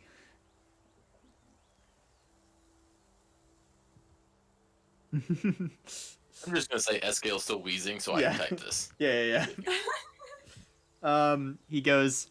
Loop goes, "Oh, we're wishing for passage towards the cave of Borak. These heroes are gonna help us." He goes, "Oh, that sounds like a good idea. But I warn you, they're very strong. Stronger than most." He just sort of does a little beat on the ground with his hooves. Yes, well, we're woefully unprepared and overconfident. So if you just point us in the right direction. He kind of brings you inside. When you go inside his little shack, you see a bunch of other metallic horns like hanging on the wall. And you see there's this little mechanism he has on the floor. And as he puts his hooves on it, you see a metallic arm that's like connected to a system in the roof move around and like grab stuff for him. This took a long time to make. Yes, it did. What are you getting? Well, you gotta be prepared when you going down this track. And that entails? That entails grabbing a bunch of horns, and you see he's putting like horns on his side, like on a little vest thing he has on. I'm an artificer, you see, with many items I can use. Mm-hmm. Yes. And then he presses down one thing and you see a secret compartment open. And there's a little minecart there. Well, not little, it's pretty big. It could fit all of you. I was about to ask. He goes, we'll take this minecart on down to where we need to go. And then I'll come back up once y'all are down. Oh, thank you so much. He kind of hops on in. Quick question: did we see any snow-covered mountains? No, we were there on are. the clock? This is not a mountainous area, unfortunately. No, There's not going to be an okay. avalanche moment here. Is there TNT around? You do not know. How old do the tracks look? They look pretty old. Okay. He is an artificer. Dynamite is not out of the question. Oh boy. But you see there are these little So pedals ready in for the front of the minecart that he has his hooves on. I hop in. Josh hops in. Caden will get in the cart too. Oh, brother. Don't worry, these tracks are not as old as I am. Yeah.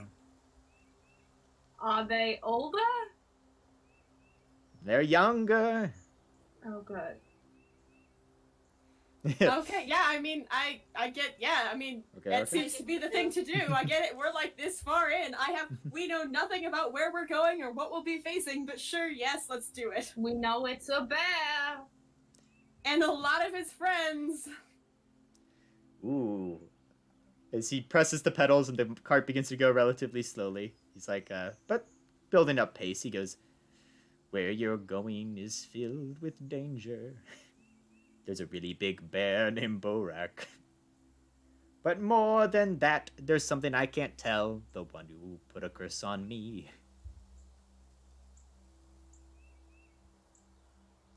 Can we, like, guess? If he goes, no, do not guess. And as he says that, there's like a point where a roller coaster like goes over the hill, and it's just like a very fast downward, like, yeah, like hands in the air, yeah, and it's like going quicker. He's just humming like, and eventually you come to a stop. Yeah, you hum along. Yes. He does like when it like turns a corner and it almost feels like the cart's gonna come off the track. Caden's holding his hat so it doesn't fall off, and he's like grabbing Summer with Yeah. the other one. That feels like a dog with his head out the window. And as you come to the bottom of the tracks and it comes to a squeaking halt, the goat sort of looks at you all and goes, my name's Jeb, by the way. Jeb! Your last Please name? clap. Jeb. Summer! And if you're ever looking to buy any unique equipment, you can always come over to me. You'll be prepared for any situation you might be in.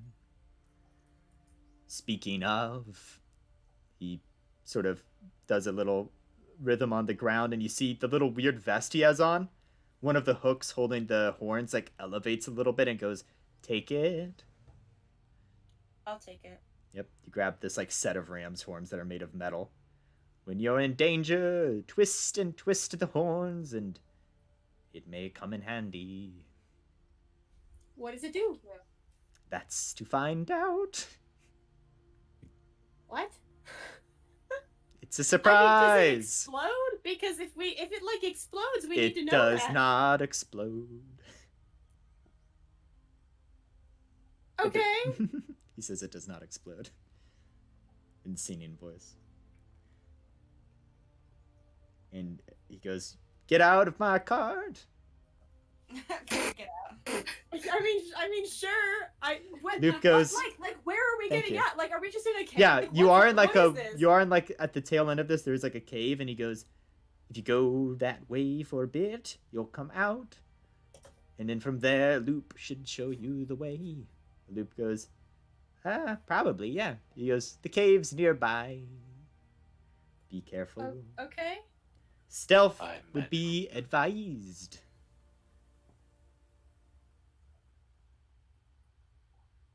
Let's go. Thank you, Good Jeb. work, Lee. Goodbye, Jeb goes, Jeb. Jeb goes, "You're welcome." Whoa. Whoa, Begins wait, to mess what? with the pedals, and the cart goes away. Hey man, Yeah? just quick question. Not Sure. to be that guy, but how much longer are we gonna go today? Josh has a meeting at 8, so we ain't going that long. so before 8. Parents are bothering me about dinner right now.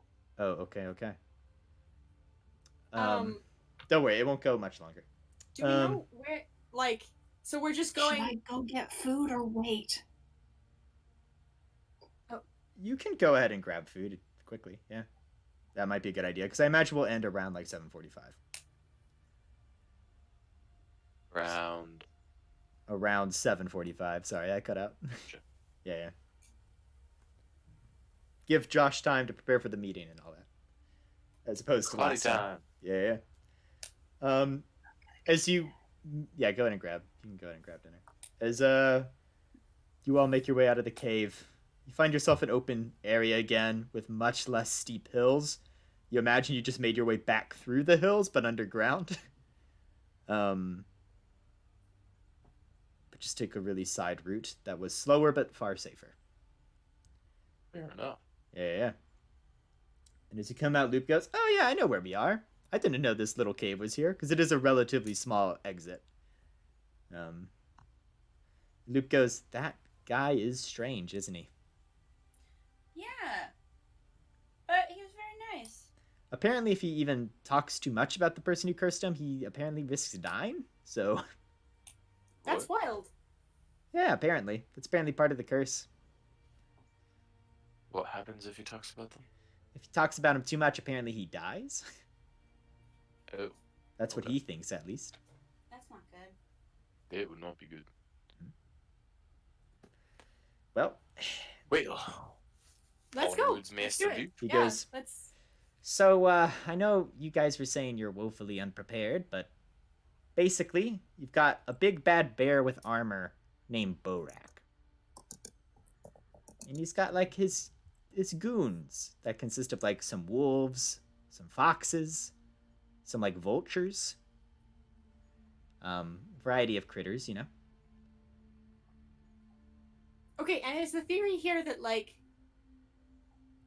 I mean, what is our play here? Like, are we talking to the bear? Are we Stopping like? them. Okay, If I mean he's that's a rogue cool. leader. But if that is a euphemism for just like walking up and assassinating someone, is that what we're doing? I think the general idea is to, I like, thought so. fight them, and yeah. I thought that was the general gist of this deal. Yeah. Okay, 'Cause- I mean, I'm just making sure we feel like this is a force that we can fight, and just fight. I mean, Sure. I'll try to be stealthy and stabby stab. Stabby stab's good. Well, we could always And, ask if something else is pushing them to be like this. Loop kind of looks cocky. If you guys want to try talking to him, I guess you could. We can ask. We I can start mean- by being cordial and ask, and then if it doesn't go that way, then we can just... So do we Maybe knock? Loop says. Yeah, We I can mean, have, like, we can send in one person and have the others follow behind. Shortly. oh, We could have like a stealth mission. I am that stealthy. sounds- Well, okay, but in terms of like, here's the thing: if we do talk to them first, we lose the element of surprise. So if we are thinking that we're going to end up fighting them anyway, we might want to do that. Why don't we fight them and then try to apprehend them? With them anyway, or like it. Okay, cool. So try to apprehend, and we can talk later. I would say at the very least being stealthy as to stealth out a good thing to start doing might be good, right? I mean, I'm speaking as someone who is inherently stealthy. That's always my go-to. I don't know if fighting then apprehending works, because people tend to say things they don't mean if they think they're in trouble, you know? Yeah, but I mean, in the same way, if we just show up and say, hello, we're on a diplomatic mission, please stop beating our friends, they might just say, okay, and then what? We just take them at their word and leave, right? Like, that doesn't work either. Alright, well, definitely we should do some reconnaissance, right? Yes. Yeah, I agree. Okay. Tell me more about this, bear. And I would like to try to cast scrying on the bear. Oh, attempt to? Yeah. Yeah. Now I'm gonna pull up scrying because I believe you have to have a certain amount of If, Forgetting we have a yeah, scrying if- orb. I'm like, how are you casting scrying? information. Oh, okay. Oh, yes. if somebody, can draw me a picture, like a likeness. Can I draw a picture of the bear? Loop is like, I will try to describe him. I've only ever seen him like at a distance. Yeah, It's if we like can pop attempt to minor make a... illusions until it's more like his likeness, as Luke Yeah, describes. that can do it. Almost a sketch artist thing. Loop goes, I'm not too good at drawing, so I don't know if I could. But if you kept showing me an image, I could maybe. Cool. It just means that he has a +5 to the save instead of a +3 to the save instead of a +5. We can make an image. And he needs to succeed on a Wisdom 17 save. So he describes, and you slowly, with help of minor illusion, which is the cantrip, right? Yeah. Yeah. Slowly create this second-hand idea of who the target is. Hang on. Yeah. List. Do you want to draw the final image? Sure. Right? Oh no, you mentioned it. Oh, I didn't mean to step on your foot. That's Oh, also no, Josh it's saying. okay. Sorry, I It's didn't. probably better to have an Hey, no image worries, no worries. anyway. But if you still want to draw it, go ahead and make me just a general dexterity check. General what roll? Dexterity. Not bad. Dex. 18. You draw a pretty good picture of Borak, this very large cave bear, with armor plating, like straps, like he's got like a chest plate, like a plate on his back, and like a little helmet. And apparently he has like metallic like claws, like gauntlets with like extensions for like even more cutting at his already powerful bear claws. He's a tough looking guy. Tough looking bear. Does he succeed on his Wisdom saving throw? We will find out. Get him. So wisdom save for a cave bear. Let's find out. I mean, he's gonna be a bit smarter than your average cave bear, so I gotta account for that. But nonetheless, Did you just say smarter than your average bear? Because yes, he did roll well. So it's +3 to his save, right? In addition to Yeah. whatever. That's a 22. You rolled. oh really well. wow, okay, so he succeeds. Mhm.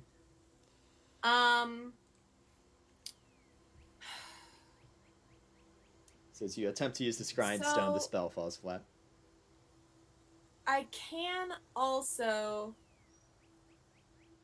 try to do this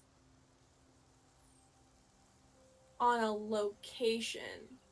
Oh, but it has to be one I've seen before. Okay, so that's not going to work. Mm. Because I won't be able to try that trick again for another 24 hours. So unless we also can try to do this on like one of his lieutenants, unless we have that information, we're probably going to have to sneak in and peek the old-fashioned way.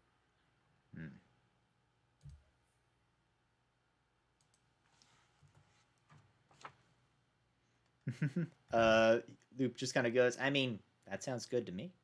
I could also send Rupert in. Is Rupert very stealthy? Rupert is Rupert. Okay, I well that doesn't don't answer the know question yet. literally at all. I don't know if Rupert is stealthy. Okay. Rupert is, however, a fake creature that doesn't actually die when it dies. It doesn't actually what? Die when it dies.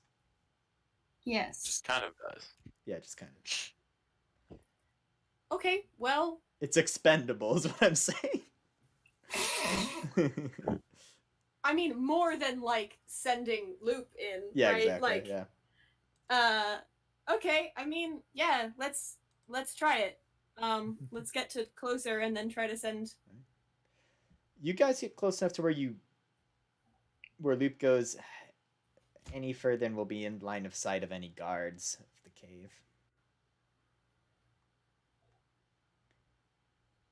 And so Cool. you send Rupert forward? Is this the Yeah, I'm launch gonna point? send Rupert for Yeah, this is the launch reconnaissance. point, right?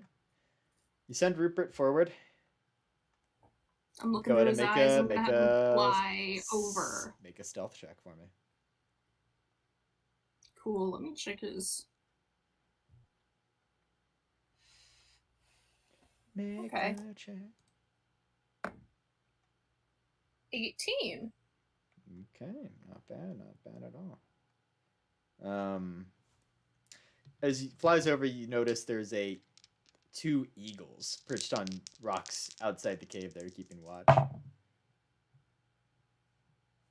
One of the hawks seems to lock on to Rupert, Oh, who's fuck. watching carefully. He's just doing a fly around. Mhm. And And if the I eagle's need to, not I'll put him bothering. out of existence. Yeah.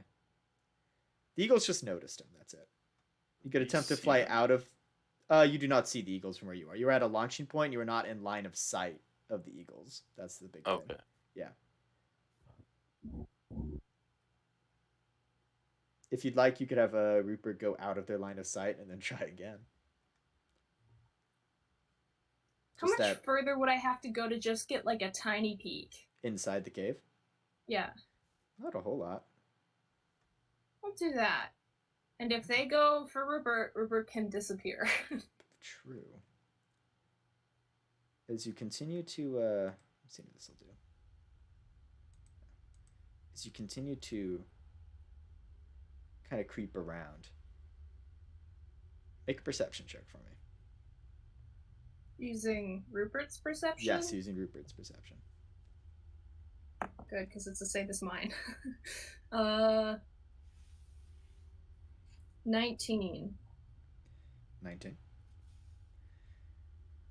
What little it's able to peer in the cave without drawing the eagle's ire. As Rupert kind of pretends to like just be a regular old creature flapping about. You see movement in the cave. You see some smaller, what look to be black bears, just sort of walking about. Some wolves are sort of eating some food on the ground. The eagles are wearing, by the way, like little outfits. And this close, you actually see the eagles seem to have like mini, and I mean mini, so they won't deal as much damage, but like mini crossbow mechanisms on their feet. What the fuck? I don't fucking believe it.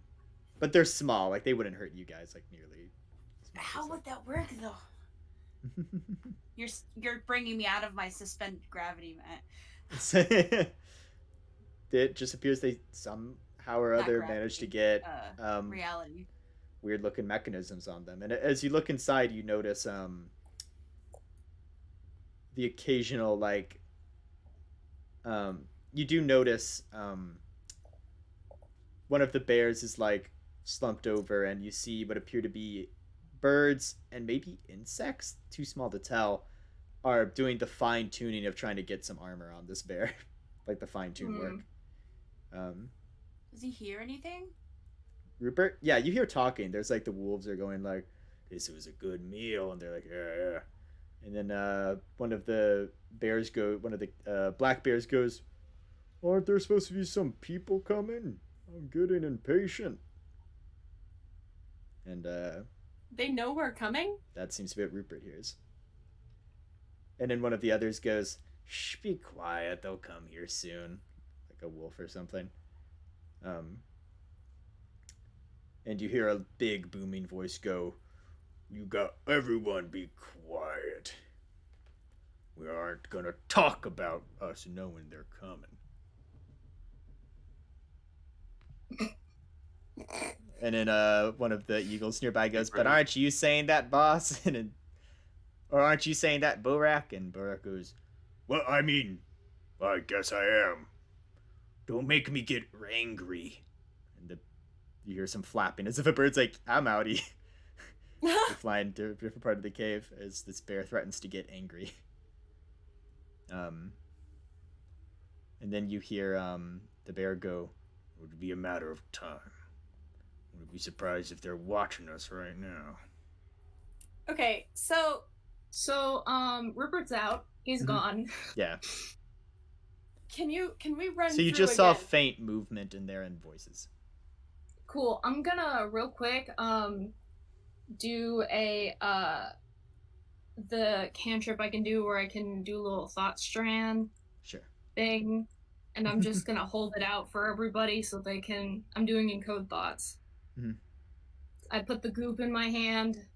Ew. Les takes some. I touch it. Just look at it.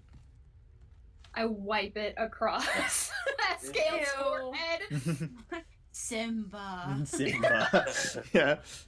Simba. Okay, so just to be clear, Wizard. there were 2 hawks.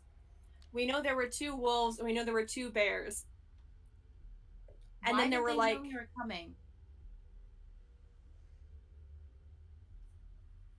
well, he could have known someone was scrying on him, but that could have been like anyone. Like that could have been Orax. That could have been like. I think it was the goat. Do we think it was the goat? I think it was the goat. Hey, what does Loop look like right now?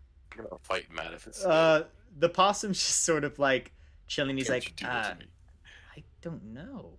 I don't think I've never accompanied adventures on this quest. I just took a liking. I'm to gonna you roll guys. insight. Yeah, go ahead. 15. He genuinely doesn't seem to know anything about who Cool. would have Okay. let that be known. Good. Good.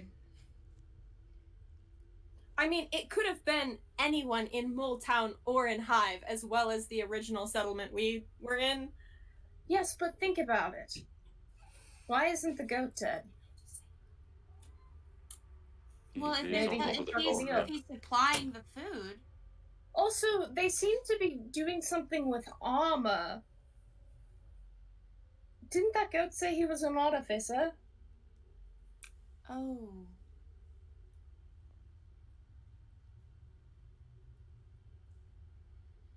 Anyways, as you all know now, they know we're coming, so my recommendation is we don't come. That would What also is- make them confront whoever their contact is about the false information, and therefore we would know who their contact is. That's a good idea. That's really good. Thank you. So Loop goes, so we're Told just you I gonna was better wait today. and maybe have Rupert just listen? Like stay on Yeah. the side, but okay. Matt? Yeah. Can I use my primeval awareness? What is that? As an action, you can expend 1 ranger spell slot to sense whether any aberrations, celestials, dragons, elementals, fae, fiends, or undead are present within 1 mile of you. Hmm. Or up within 6 miles of your... Am I in my favorite terrain? What's your favorite What terrain terrain? is this? It's Hold on, hill. You are in hills. Oh, no, I think mine's mountains. Got you. You are in hills currently. Ain't hold up. I have to find where that is. Been so long since I looked at the Rangers. Is Oh hills no, and mountain different? my favorite terrain is forest. So, Okay, no. yeah. So it is not a forest. Okay. But But okay, So I'm we- still gonna use that. Yeah, you still get the one while. You don't sense any fiends, aberrations, anything of that sort within this range. No. Okay. Just a bunch of beasties. Okay, can we find like a grove or something fairly near here to like kind of set up shop while Caden What is if we go basically just eavesdropping on? Further. Loop goes, if you don't trust the goat, that wouldn't be a safe place to stay, but I think I could find us a quiet place a little ways from the cave. If you could stay.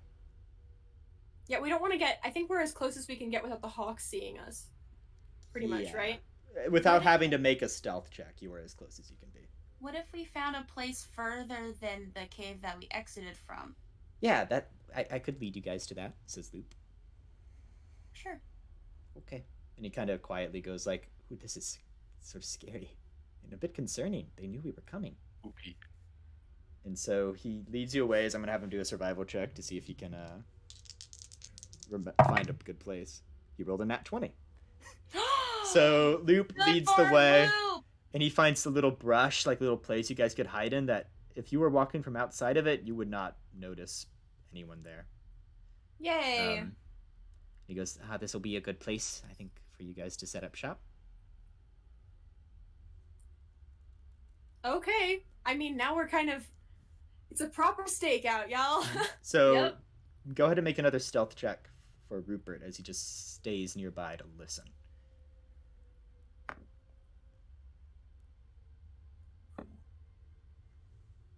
Okay.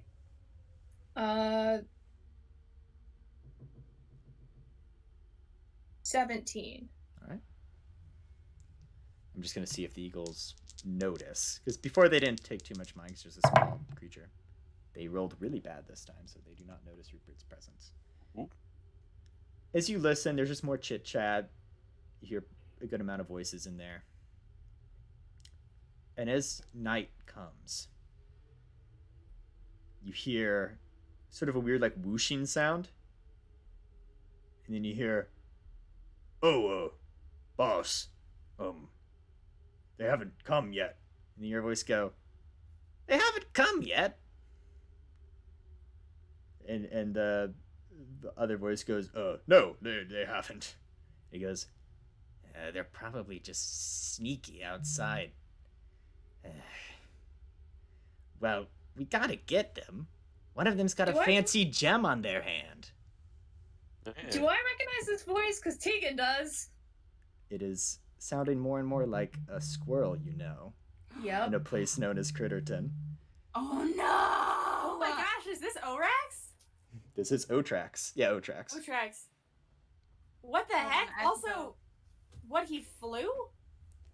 You heard a whoosh. You aren't sure what that could be. But Loop did mention he had teleportation circles before. Oh my gosh. And he's Ugh. explored all the land, the only one to have done so. Squirrel is luring adventurers to take all their stuff. He goes, "Well, we'll just wait it out. All right? Besides, I think some of them are connected to, connected to, things that interest me. You wouldn't Oh. understand, Borak." Fuck me. Borak is like, "Oh, I guess I wouldn't." He goes, "Anyway, we'll just wait. If they go back and try anything, they could be listening in right now. Adventures Okay, are what so is like difficult." the weird Morse code thing? It's very Does anybody pleasant. else- Phone does. Oh, We yeah, can phone see Somebody's buzz? phone that. buzzing. I think it's Matt's. I see Oh, this. probably, yeah. Watch. I will put my phone on the bed instead of the desk so you won't be able to hear if it buzzes. Does the Do you doctor do portray you this? relay this to? Yeah, I give everybody goop. Oh, more mind goop. Mm-hmm. I would like to look carefully to see if Loop seems to know about this. Make an insight check. I'd also like to look. All right, make an insight check. 4. Loop being given goop. Yeah, Loop is being given goop. Not yet. Not yet. Right. Do you just say that you hear Otrax's voice? Night. Yes. Okay, because if you're gonna try to insight, you gotta be able to Oh, Oh, right. trigger duh. something. Yeah. No, then he gets goop. Yeah. Okay. Yeah. Could Okay. I have an insight? Oh, yeah, you can roll insight too, Escale, because you and him are like buds. I thought. I rolled really well. I did not. I got an 8. Okay. What did you get, Doctor? 22.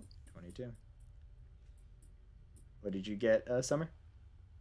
4. Okay.